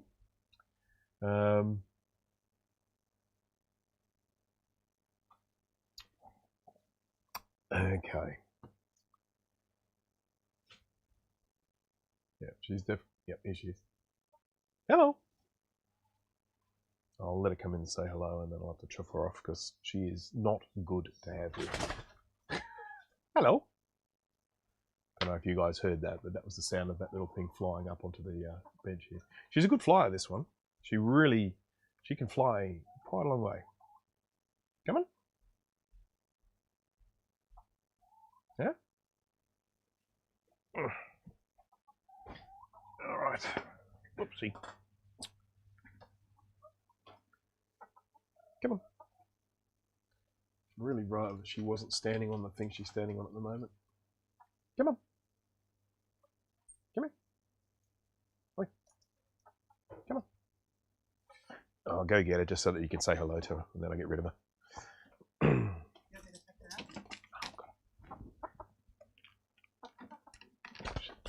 She needs to come and say hello to her fans first.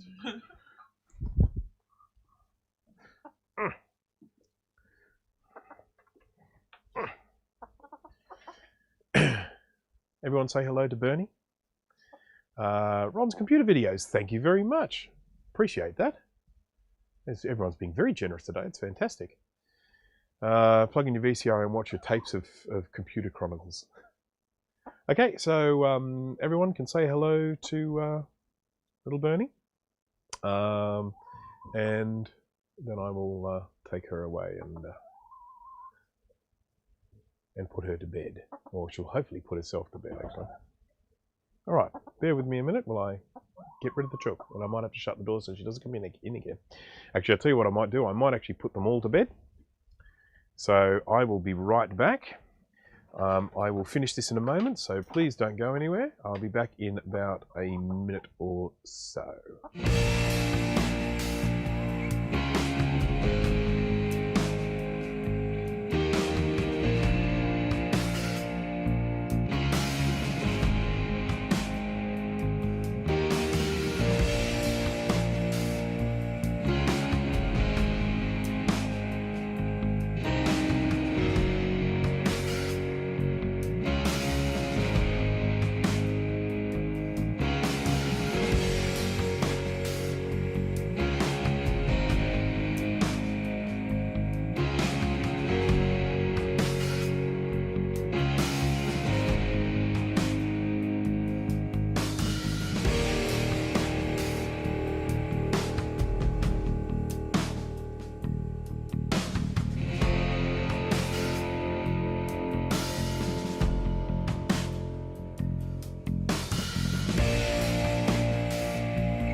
Sorry, folks. Apologies for that. This is one of the problems with me streaming at sunset, because at sunset the chickens, you know, need attention. But to everyone who's actually decided to stick around, I appreciate it. Thank you very much. Right. All right. Okay. Here we go. Sorry, I've got to read some of this stuff. Mac is important to us. Please stay on the line, and one of our chickens will attend to you shortly. Okay. Okay. Chief electronics. Okay. Yes. For ladies' undergarments. All right. Okay. I'm back. I am back.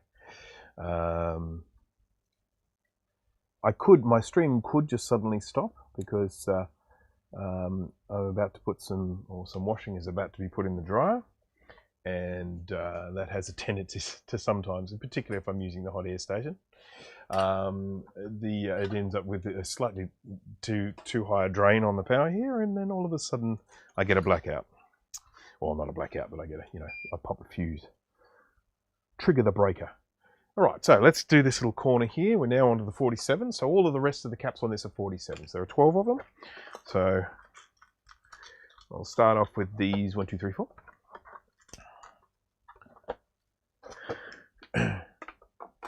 Now, for all the folks that are sitting here thinking, oh, I can't wait to see this working afterwards, I probably will not be able to test this at the end of this live stream, but I will post photos on my Facebook page.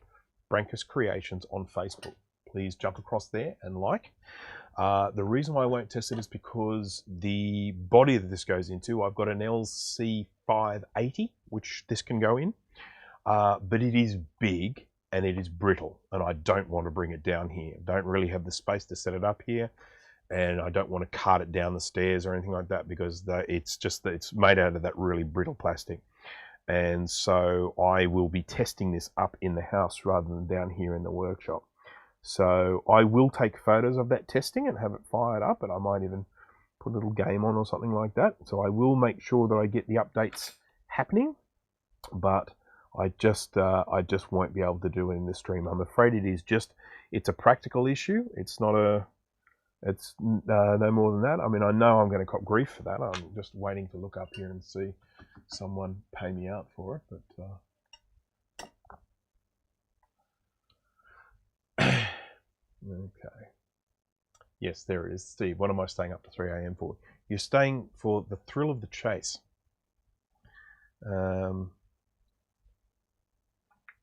I thought it would be Jay that would give me grief, but there it was. It was actually Steve. Only 7 minutes till he decides to tell us there won't be a test. Yep. I will ultrasonically clean it. Doing these caps here really sucks. I just, just in case anyone was wondering. Oh, okay. I was staying for Bernie, but yeah, well, now she's gone. Sorry. So you can go now, Steve. At least she came in this time. She hasn't been in my more recent streams. I just want everyone to know, just straight off the bat, that what I'm doing right this very second, I'm not enjoying doing these particular caps at all. It is cramped. I don't like it. I'm scared of melting things. I can't wait to be in a different part of this board. But as per usual, I'm doing my best to make them look all symmetrical and neat and tidy, because they need to be, because people are paying me money, and if they're paying me money, it's got to look good.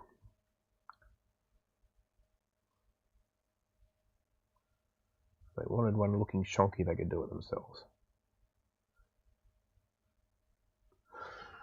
Whew. Jeez, I need to shave. I'm a bit scruffy today, aren't I? Sorry, Pebble. Having to look at scruffiness. Shocking.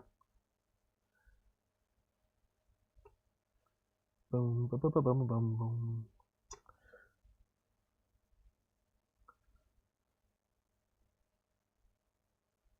I missed out on a couple of streams today from other people. I believe other people were streaming today. Some of my other colleagues and whatnot. I believe that Greg Ritke from Ritke Mods did a live stream today. I didn't get to see that, unfortunately, because I slept in.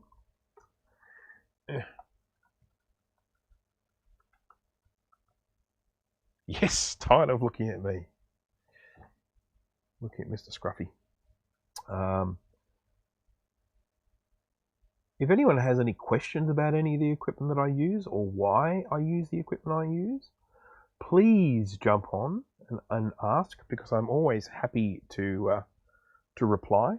I'm always happy to provide details, because a lot of this stuff I didn't just kind of go, oh, there's the first one, you know, a aardvark soldering irons or something like that. You know, I bought them for very specific reasons, whether it be cost or whether it be, you know, sort of quality or a combination of the two. You know, I mean, there are some things where I think you can save a few dollars. There are some areas where I don't think it's a good idea to save a few dollars. I think you're better off spending a little bit more. So I'm just going to do all the difficult ones first, because I just think that will be it'll just make the job a little bit nicer for me. Not necessarily for anyone else, but for me. There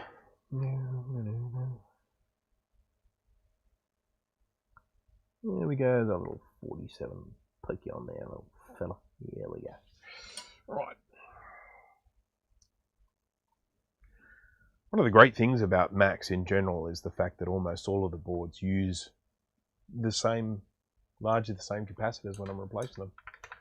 What flux is for, Brex Christian? You never seem to be willing to answer. No, I never tell people what flux is for, ever. Yeah. It's magical, mystical, fairy liquid. Flux. I do actually have a video on my channel for anyone who is interested about learning to solder, and I go into quite a bit of detail about the process and what what's going on with solder and how to do it well and all that sort of things and such and stuff. I hate using this tip, but I'm using it out of necessity. I'm going to change to my proper tip soon. See the way it keeps sticking because I can't get enough heat there. Stupid thing. Okay, so that's on. We're good there. Now I think I can probably change over to a better tip now. I'll just make sure. Oh, this one's pretty close to plastic. Let's do this one, shall we? So much plastic on this thing. Flux is for fluxing.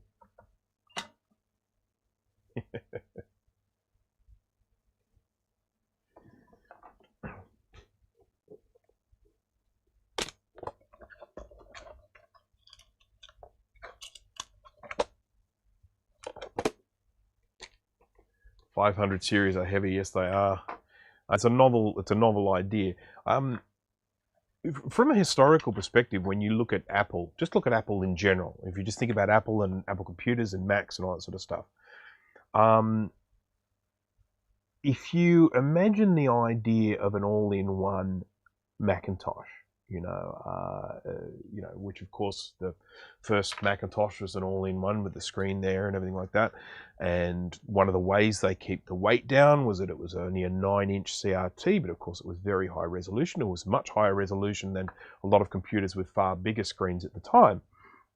So here, we end up with this all-in-one computer with this,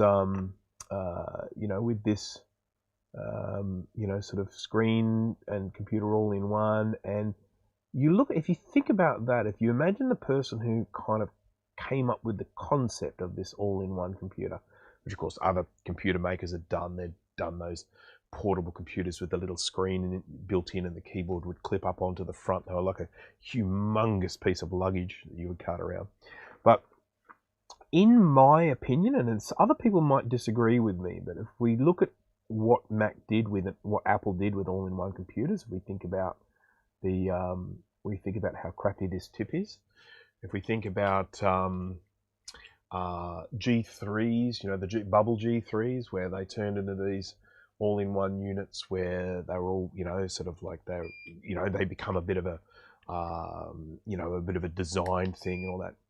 If you're thinking about all-in-one computers, I feel like they kind of, the dream of what an all-in-one computer was eventually realized on the lampshade Mac, which they call it's the G4 iMac, with the LCD screen and the computer in that little bubble at the bottom and then the ARM there.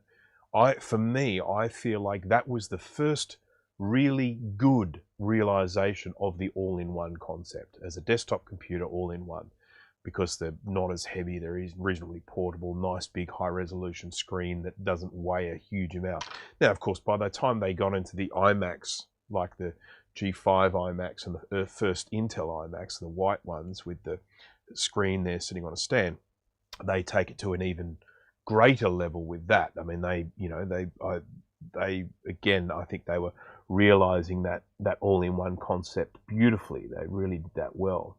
But yeah, as I say, as much as I love those early compact Macs, I still feel like the idea of an all-in-one there, the technology wasn't ready for it. The technology, when you're using CRTs with all-in-ones, they are always going to end up big and heavy. It wasn't until they were able to start using LCDs for those that I think the concept of an all-in-one is properly realized. There we go. There's my little rant for the day. Breakers branded flux is milked from the happiest free-range flux cows by Capacitor fairies. Wow, when you say it like that, actually makes it sound quite sensible. Okay.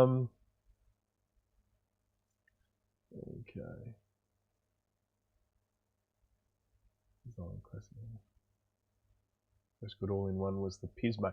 I'm not including laptops. A laptop to me is a different thread. I'm talking about all-in-one desktops. Yes, if we're talking about in terms of practicality of moving a computer around, yes, a laptop is the way to go. And I would say, sure, yeah, look, we could go in and have a different discussion about laptops and that. But I think when we're talking about desktop computers, as I say, my feeling is that the G4 iMac, the lampshade iMac, was the first proper realization of that. But again, this is my opinion. It doesn't have to be everyone else's opinion. You can disagree with me. I've got no issue with that. I'm not that precious. Right, now I can go to my normal tip, because I think all of the rest of them have got enough gap out away from plastic that I'm fine.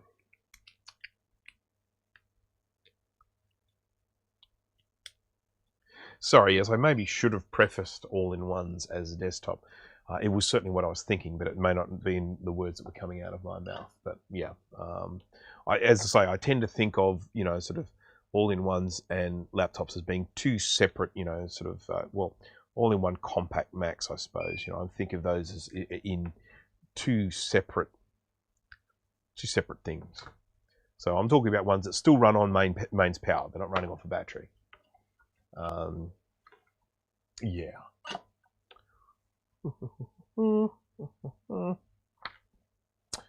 Okay, a few more 47th. From 47th. I've got, I don't know, several. Let's just grab 4 for the moment.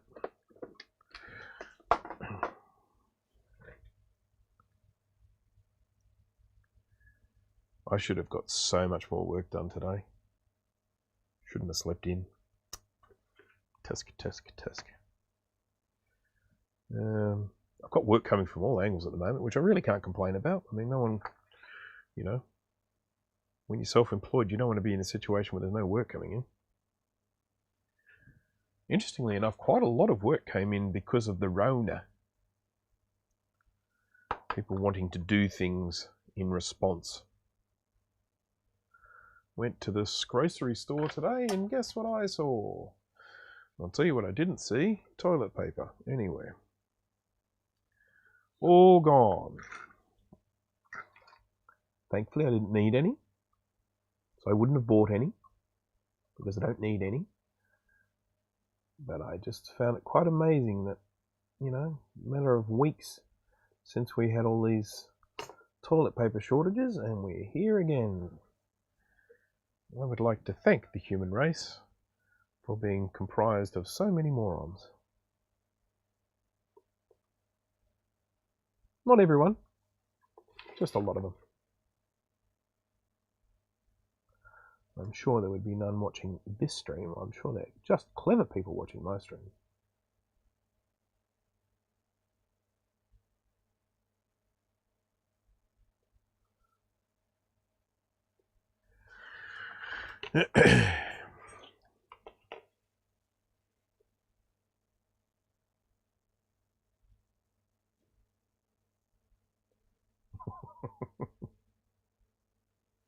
Yeah, has the second wave of hoarding hit New South Wales now? Yep, it hit, I think Saturday. That's yesterday, isn't it?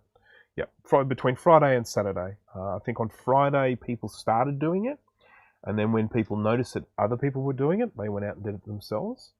And to some extent, I don't blame those people, especially with what happened last time.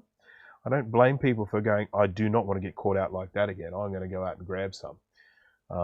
You know, when people go out and buy 10 packets to hoard, that is just silly. If someone is in a situation where they go, look, I wasn't going to pop out and buy a packet today because we've still got 5 rolls in the cupboard, but because of what happened last time, I'm going to pop out and buy a pack.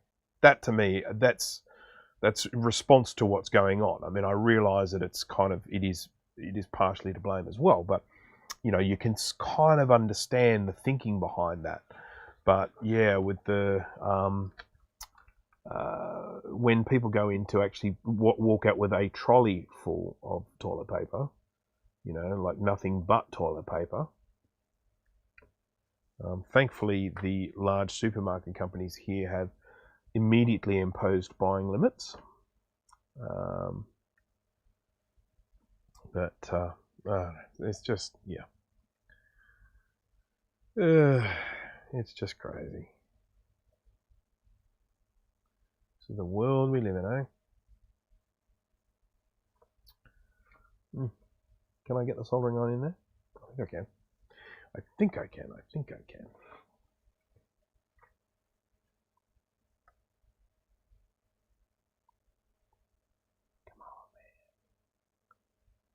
Come on, man.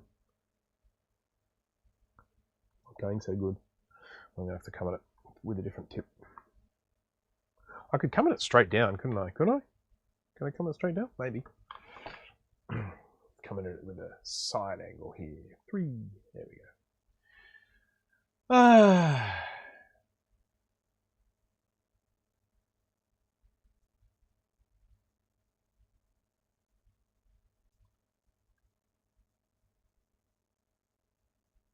Which state are you in, Oz RetroCon? Remind me, are you in Queensland? Because I think Queensland's been really good. I mean, we've had, I don't think we've had any new cases in a while. I think the only cases that have been recorded here in New South Wales have been people that have come from overseas and quarantined. You know, they've self-quarantined for 14 days and they've tested after that, and they've had the Rona. South Australia, okay, yeah. Yes, Victoria's the one that's really really stuffed up. They are. They have definitely started a second wave. So you know, it's quite extraordinary actually, because they were the ones that were being really, really strict about stuff. They were sort of saying, yeah, no, we're not going to allow this, we're not going to allow that, and then all of a sudden, it's like, wow, you guys have got really crazy COVID numbers over there. What's going on? But oh, I have changed camera again.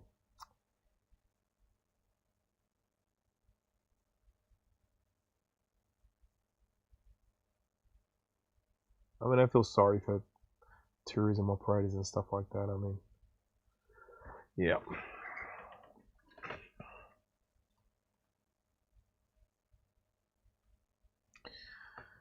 Okay, so, but I guess we just have to go on holidays in our backyard for the moment. Right, that's good. That one's all good. We're good. I just feel like I've stuck a capacitor down and only soldered one side. Ah, I have. Look at that. Alright. Oopsie.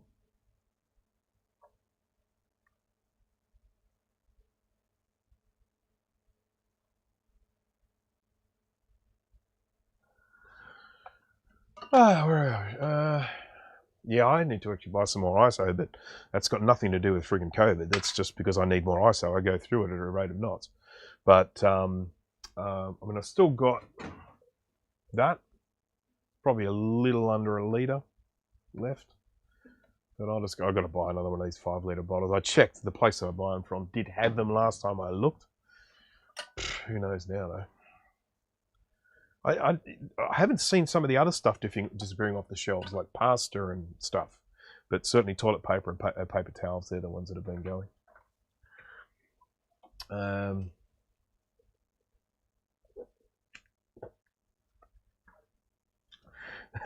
Delivery guy stole your toilet paper. Bastard. Okay, hang on. We've got. I just realised I've missed a whole bunch of chat here. I'm going to have to scroll up and look at it. So we are still.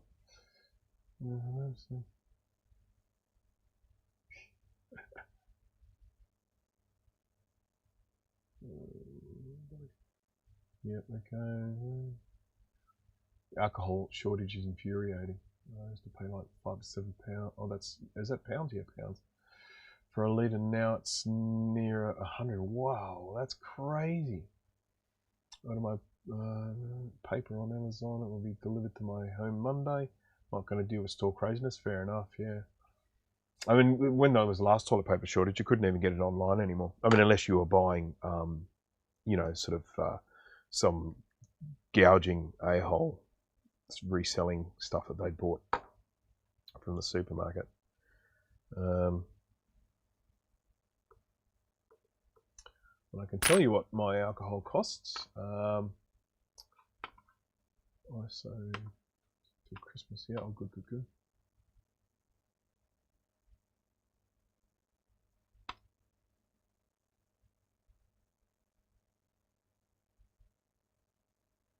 Okay. Decant mine 35mm film canisters and then dip Q-tips in it. Oh, that's cool. Because I use these. These are like for makeup and stuff. You can use them for like if you've got a tissue or a Q-tip or something, you press the top. There we go. And they come out, you can use that. So I like these, but they suck a bit. They're made like garbage. They're really cheap. I would like someone to make a good quality one. But yeah, I don't think you can even buy them. Good quality, that is.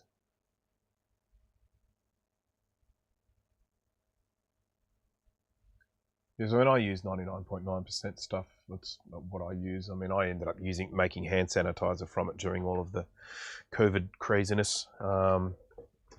It's easy enough to do. It's basically you just dilute the alcohol with a bit of a bit of water and then add some glycerin to it. Glycerin stops it from being really nasty on your hands. Then you can just spray it with a little atomizer bottle, something like that. That's easy enough to go in and measure this stuff properly. I just use a syringe to measure it so I can measure it accurately.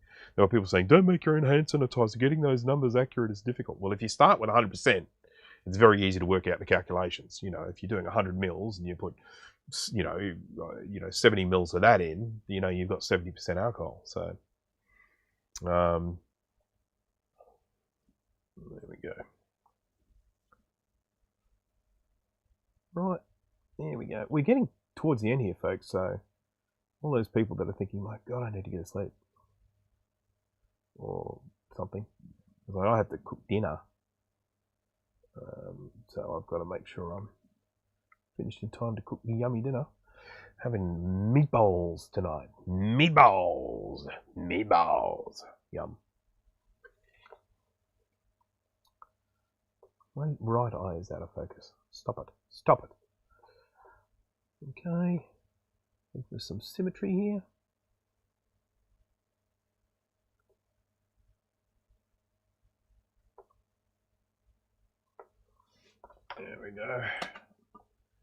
Go stretch my legs, be right back. Anyways, enjoy those leg stretching exercises.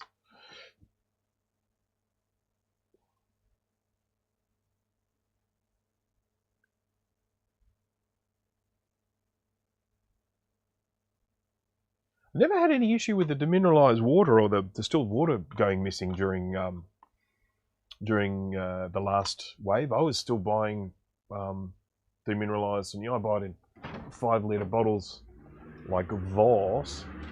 I've had no problem getting that at all. So I'm just going to tell you what it costs me to buy my isopropyl alcohol. I'm just going to look at my supplier. I was going to look up to see if they've got any, because I caramba, if they don't, I'll be annoyed, because I could have bought it before.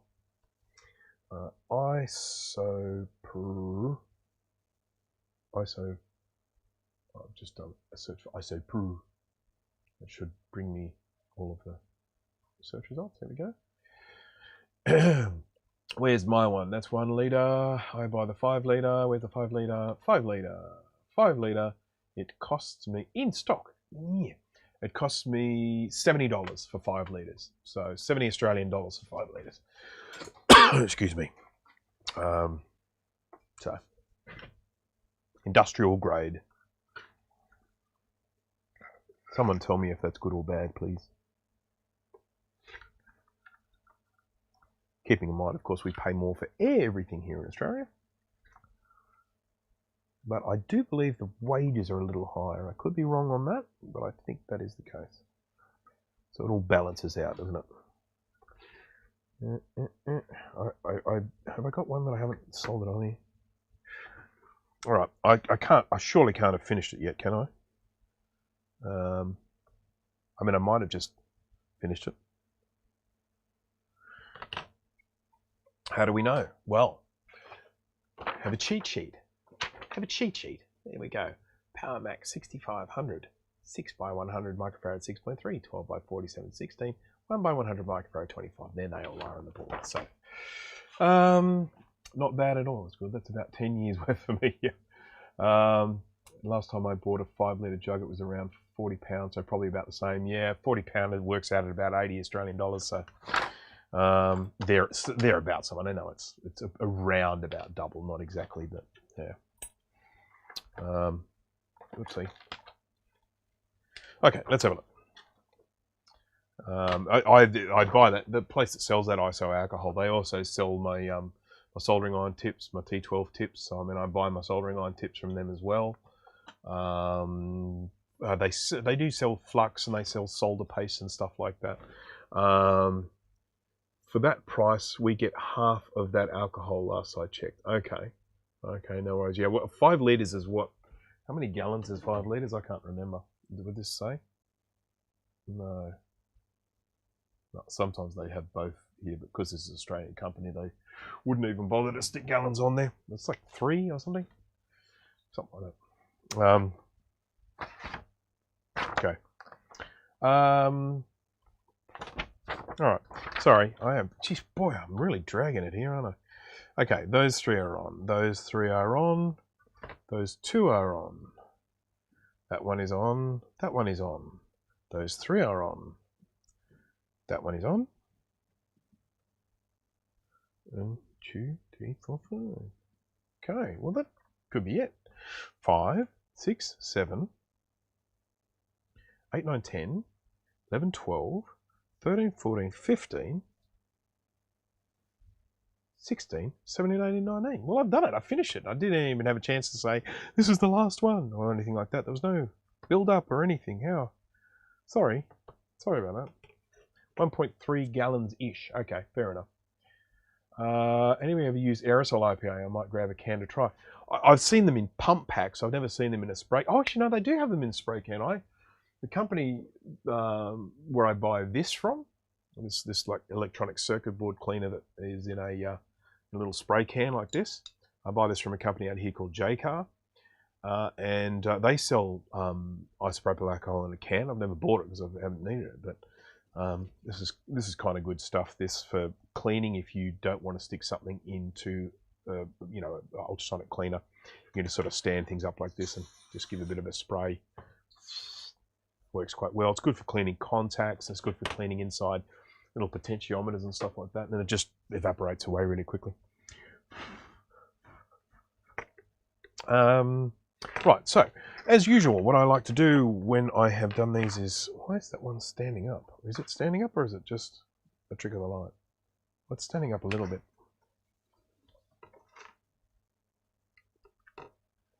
This stupid thing.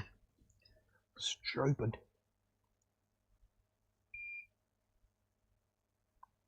I want to melt.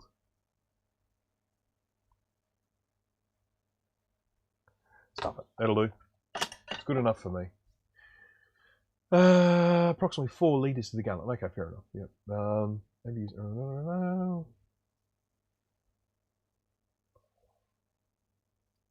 Yeah, good for RAM slots, definitely. Right. All right. Right. Okay, so 3 47s, a 100, and a 47. So 47, 47, 47, 100, 47. That's good.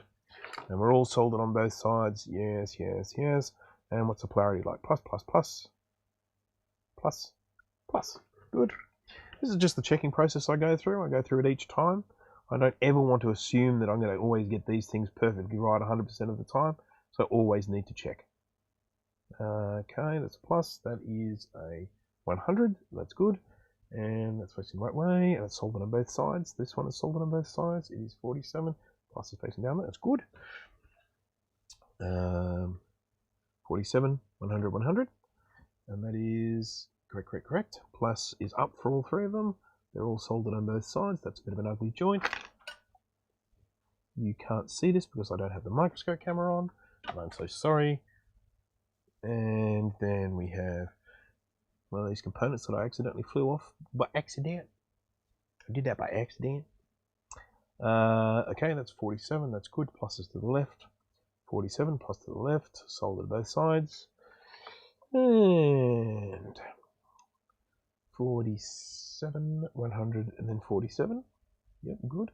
Plus down, plus up. Yep. And then plus to the right. Good, good, good, good, good. That's my Emperor impression from Empire Strikes Back. Let the hate flow through you. Okay. Okay, that's plus, that's 47, and that's down. And that's 47 plus that way, plus that way. Okay, 100, 100. Yep, good, good. I think that's it. That's the lot. I'm feeling fairly confident about that. I feel good. I feel good about it. Just seeing 5 litres for £25 from Shiny Hardware. Okay, definitely ordering one. Is it 99.9 or is it 99 or 99.1 or 97 or whatever? Just curious to know. Right.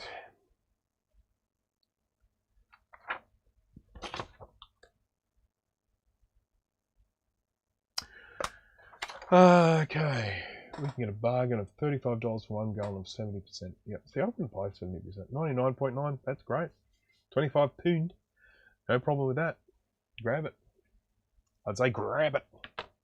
All right. Okay, well, this is recapped. So, jolly. The next thing, this is going to go into the ultrasonic cleaner. I'm not going to test it before cleaning, only because I feel fairly confident about this, with it all working beforehand, not really having any issues during the recapping process other than being terrified of melting plastic. So I'm just going to pop it up here. I won't put it in just yet because it's so friggin' noisy.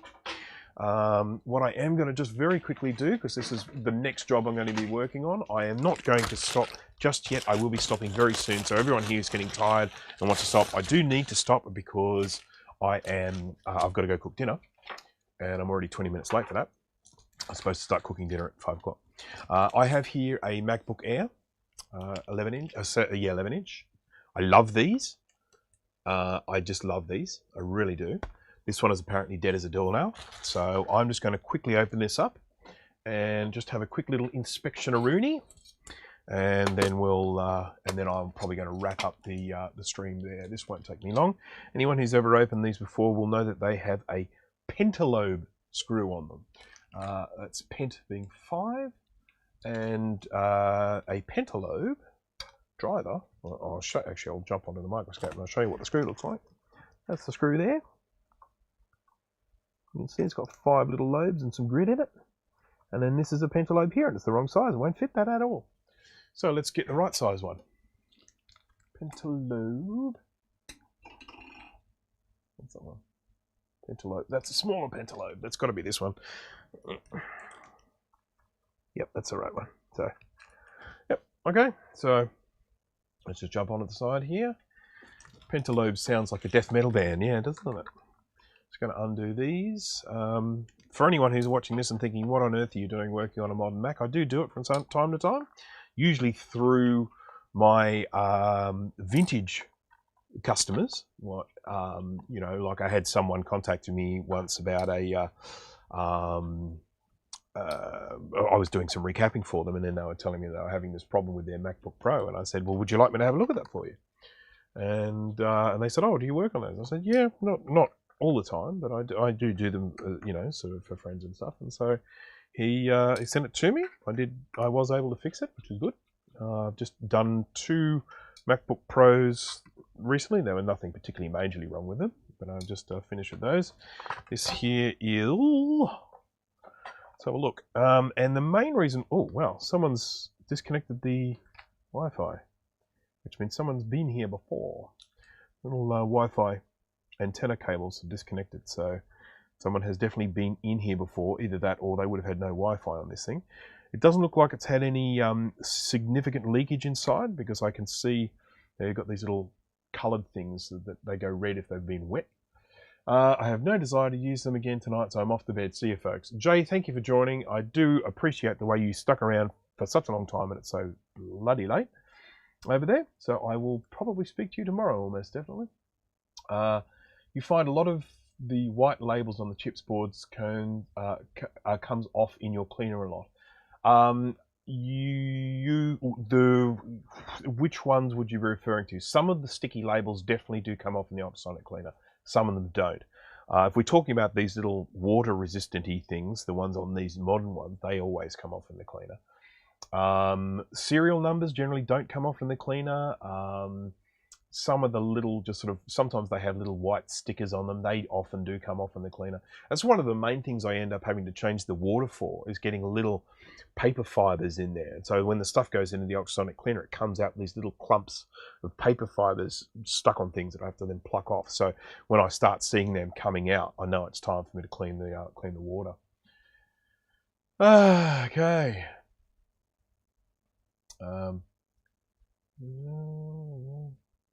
Jeff Barnard, hi. White printing on the black chips. White printing. Oh, most of the time, no, unless they've had to be in there for a really long time. I'll tell you what does come off, and that's why I remove the CPUs.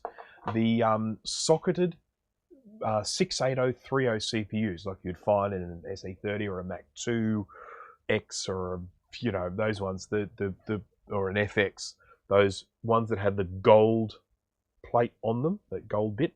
Well, they've got the kind of ferrite around the outside and then the gold in the middle. If you put those in the ultrasonic cleaner, the print comes off them. So I always take take the chips out before cleaning them so that doesn't come off, because you know, I can understand people not wanting that coming off.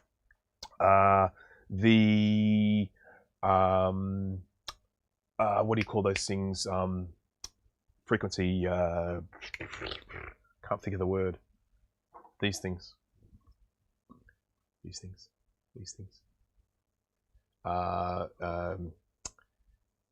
Crystal oscillator. The print almost always comes off of these when you're in the ultrasonic cleaner. This one spent a fair bit of time in the ultrasonic cleaner, and as you can see, all of the white printing is still quite clearly visible on this. So, yeah. Right, now, got to get my goggles on. So I want to just have a quick look at this. Just want to have a very, very quick look. Most of these, the main problems they encounter are right underneath here. It's very, very common for them to get liquid damage without actually ever being exposed to liquid, because they're ultimately just being exposed to, they get some dust on them and then some moisture builds up. Notice the AT&T logo came off my digital single presser chip on my contract, but some do. Look, some do. I've had plenty where the ink does come off, and it's probably just as to how good a quality the printing was at the time. But yeah, they do sometimes come off. What have we got here? That's a Torx. That's what I want. So let's just whip this little guy out. That's the Wi-Fi. Come on, Wi-Fi. There we go. And I'll just pop him there. I'll keep all of these little bits in a little Ziploc. And here's our hard drive, or SSD, whatever you want to call it. Just pop that in there. Now I can take this out without, let me just, tweezers. I promise I am going to be finished any minute. So all these people that are sitting here going, oh my god, when's it going to finish so I can go to bed?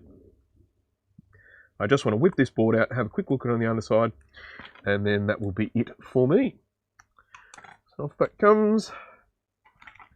I do like these, and I also do like how easy it is to pull these apart. Oh, that's interesting. This has been in a cleaner.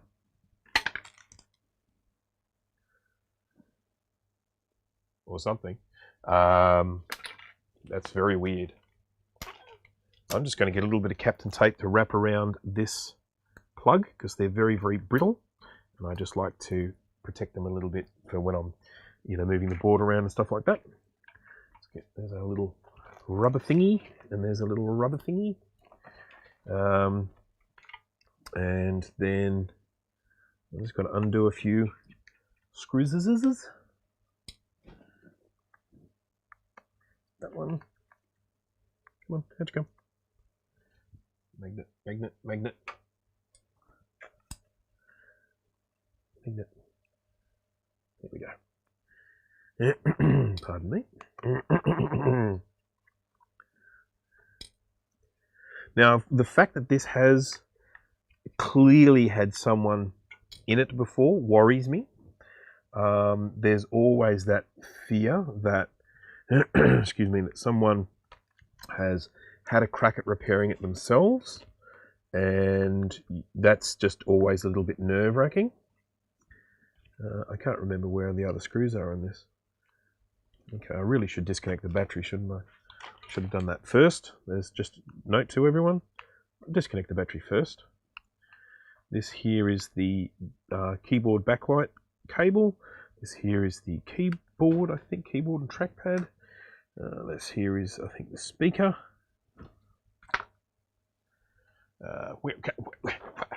Where's my scalpel? Where's my scalpel? Who's stolen it? Come on. Own up, and I won't do anything. Alright, here we go. That's good, that's good. That's good, so... Okay, so... I'm looking to... Oh, and I've got the little... That's a little connector to the other side. I'm sure I can take this out without taking the fan off, but I'm going to take the fan off anyway.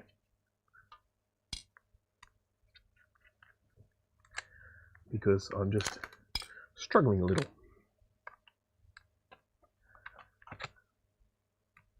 Yeah, out she comes. She's getting all nice and easy to move now. Let's just get this unplugged, and then we'll take that out. Come off. Out, out. Thank you. All right. So let's put this over here in the special safe spot, and then we'll just have a quick look here. So what I was referring to before with the problems of these, I'm too curious. What is the issue with this air? It doesn't start. Doesn't switch on. Dead. Dead as.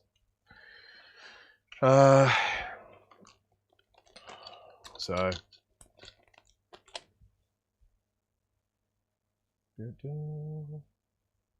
Tech and Music, hello. My apologies to anyone who has just joined because I am about to finish, but I just wanted to have a quick look at this. Typically, with these ones, you see a problem around the area I'm looking around right now. This is the SMC, or System Management Controller. And this is a part of the board that often ends up getting little bits of dust and everything stuck on it. This has been ultrasonically cleaned. Anyone see that? Not by me. So here I was thinking, oh, I'm just going to open this up, I'm going to find a bit of scunge on it, and I'm going to clean it, and everything will be fine. This looks to me like someone has already had a crack. Look at that little chip there. This is an interesting one, this one. I do not believe this is going to be a quick, easy one. Now, on the bright side of things, I have schematics for this, I have board views for this. There's a little bit of ugliness up here, see all this? That's definitely signs of a bit of corrosion on there. Around here as well, these probe points. But there's nothing that is just sticking out. Now, of course, if this has indeed been ultrasonically cleaned, which it may well have, that means they would have washed away any evidence I might have potentially had for seeing where the problem was. Which is a little bit frustrating, because if I was able to just see this with it being not cleaned, I would probably be able to see exactly where the problem is, because I would be able to see that corrosion on there. Yeah, someone has cleaned it by the looks of it, which is going to make my job a little bit more difficult, but certainly not impossible. So, okay, well, that was really all I really wanted to just show in the end of this stream. Is I just wanted to show people about how on these there is a common failing with these, that they accumulate dust from the air coming in as part of the cooling. The air comes in and little pockets of dust end up accumulating on the edge of the board here. Then moisture gets into that dust, and then corrosion happens underneath the dust, and then you can have all sorts of problems going on. So, but as I say, if that did happen here, it has been washed away. There's definitely evidence of there being some corrosion going on here. So these are not meant to be this green color. They're meant to be just like shiny. But as you can see, that they've got this kind of, this rusty kind of look about them. So, there is definitely signs of that happening around here, and it could well be a problem in this associated area. But yeah, we'll see. All right, okay. Well, I think that's going to be it for me, because as I say, I've got to go and cook some dinner, because I am the designated cook in this household. It's not no criticism of the cooking of my wife. It is simply that my cooking is probably just marginally better, and I enjoy it. So, thanks for fixing my Color Classic. Works better than expected. Very happy customer. Very, very happy to hear it, Tim. Thank you for that. Like I went out of way to explain your works. Thank you. Thank you very much. Okay. Jay's definitely in bed now. That's for sure. I bet at $1.99 that the issue is the cable that leads from the trackpad to the board. Disconnect it on the trackpad side and have a peek. Okay, let's have a look. Let's have a look. I cannot pass up advice like that.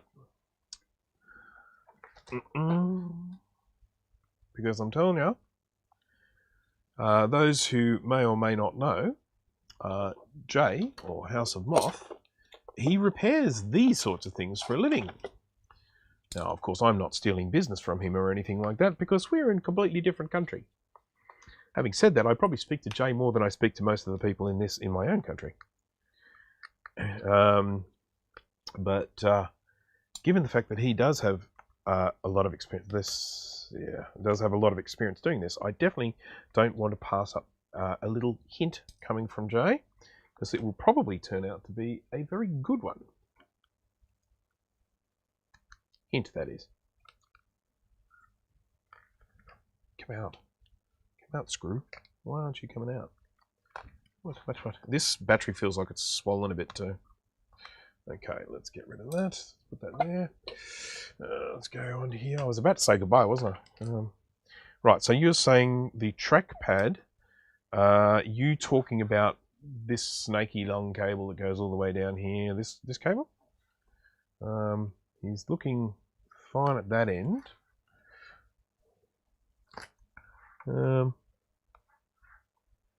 Doesn't look bad at this end, to be honest.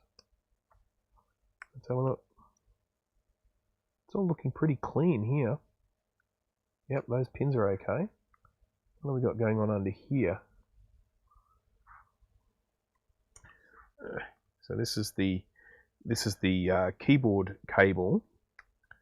So just for those that don't know, on the MacBook Air, there's a single cable that goes to the logic board that comes down to the trackpad, and then the keyboard plugs into the trackpad.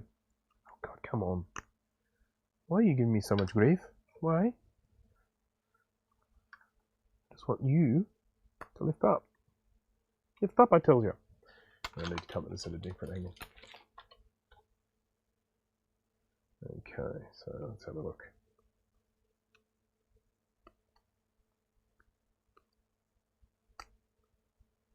Oh my God, what? Oh, it's all right, I got it. All right, so let's just have a look at that there.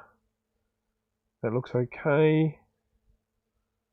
That looks okay. That all looks fairly good. And there's some discoloration going on here. No, actually, I think that's okay. So, all right, well, I don't think the problem is here, but it was worth looking at. So, one thing, of course, I haven't done is I haven't tried firing it up, without the keyboard connected, or sort of tried it with a different DC, because I've got another little DC thingy here, one of these. All right, come on, come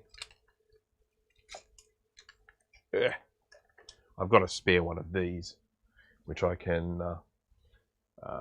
just try it with a different power source. I think it's the same sort. No, it's completely different. But I'm sure I've got the right one here somewhere. I've got quite a few MacBook Air bits. Lost a bet, take my money. Thank you very much for that, Jay. I would have not insisted at all that you pay up, but I do appreciate it. Thank you very much. Okay, so should have just gone to sleep. Yeah, staying awake cost you $1.99. Ah, dear. Well, yeah, learn from your mistakes. This also looks like it might have had a leak. Just the way this plastic on the this plastic here is kind of ripply a little bit. And I don't mean like the woman from Aliens. I mean it's kind of got some ripples in it. Yeah, so anyhow, I've got a few little tests that I'll do. I'll be testing the board separately, to see if it fires up. Just maybe allow me to isolate certain things on the computer. And then, yeah, we'll go from there. But as I say, at a glance, I don't see anything horrendously wrong with the board. So, all right. By the way, I love these ones where the battery just comes out like that. That's not stuck on with adhesive. I just love them. Yeah, so. Oh, and this is the 8 gig version, built to order. More RAM than the other ones. Very good. Good to have that. So, thank you everyone. Thank you for watching. I do appreciate it. It was a really weird time stream for me. I've still got 15 people on board, so I thank you to those 15 people that have been watching all this time. I do hope you all have a good rest of morning, evening, afternoon, whatever time it happens to be in your part of the world. And thank you for all watching, especially a really weird recapping like a 6500. Who would have thought? So thanks again, and I will see you at the next one. Bye now.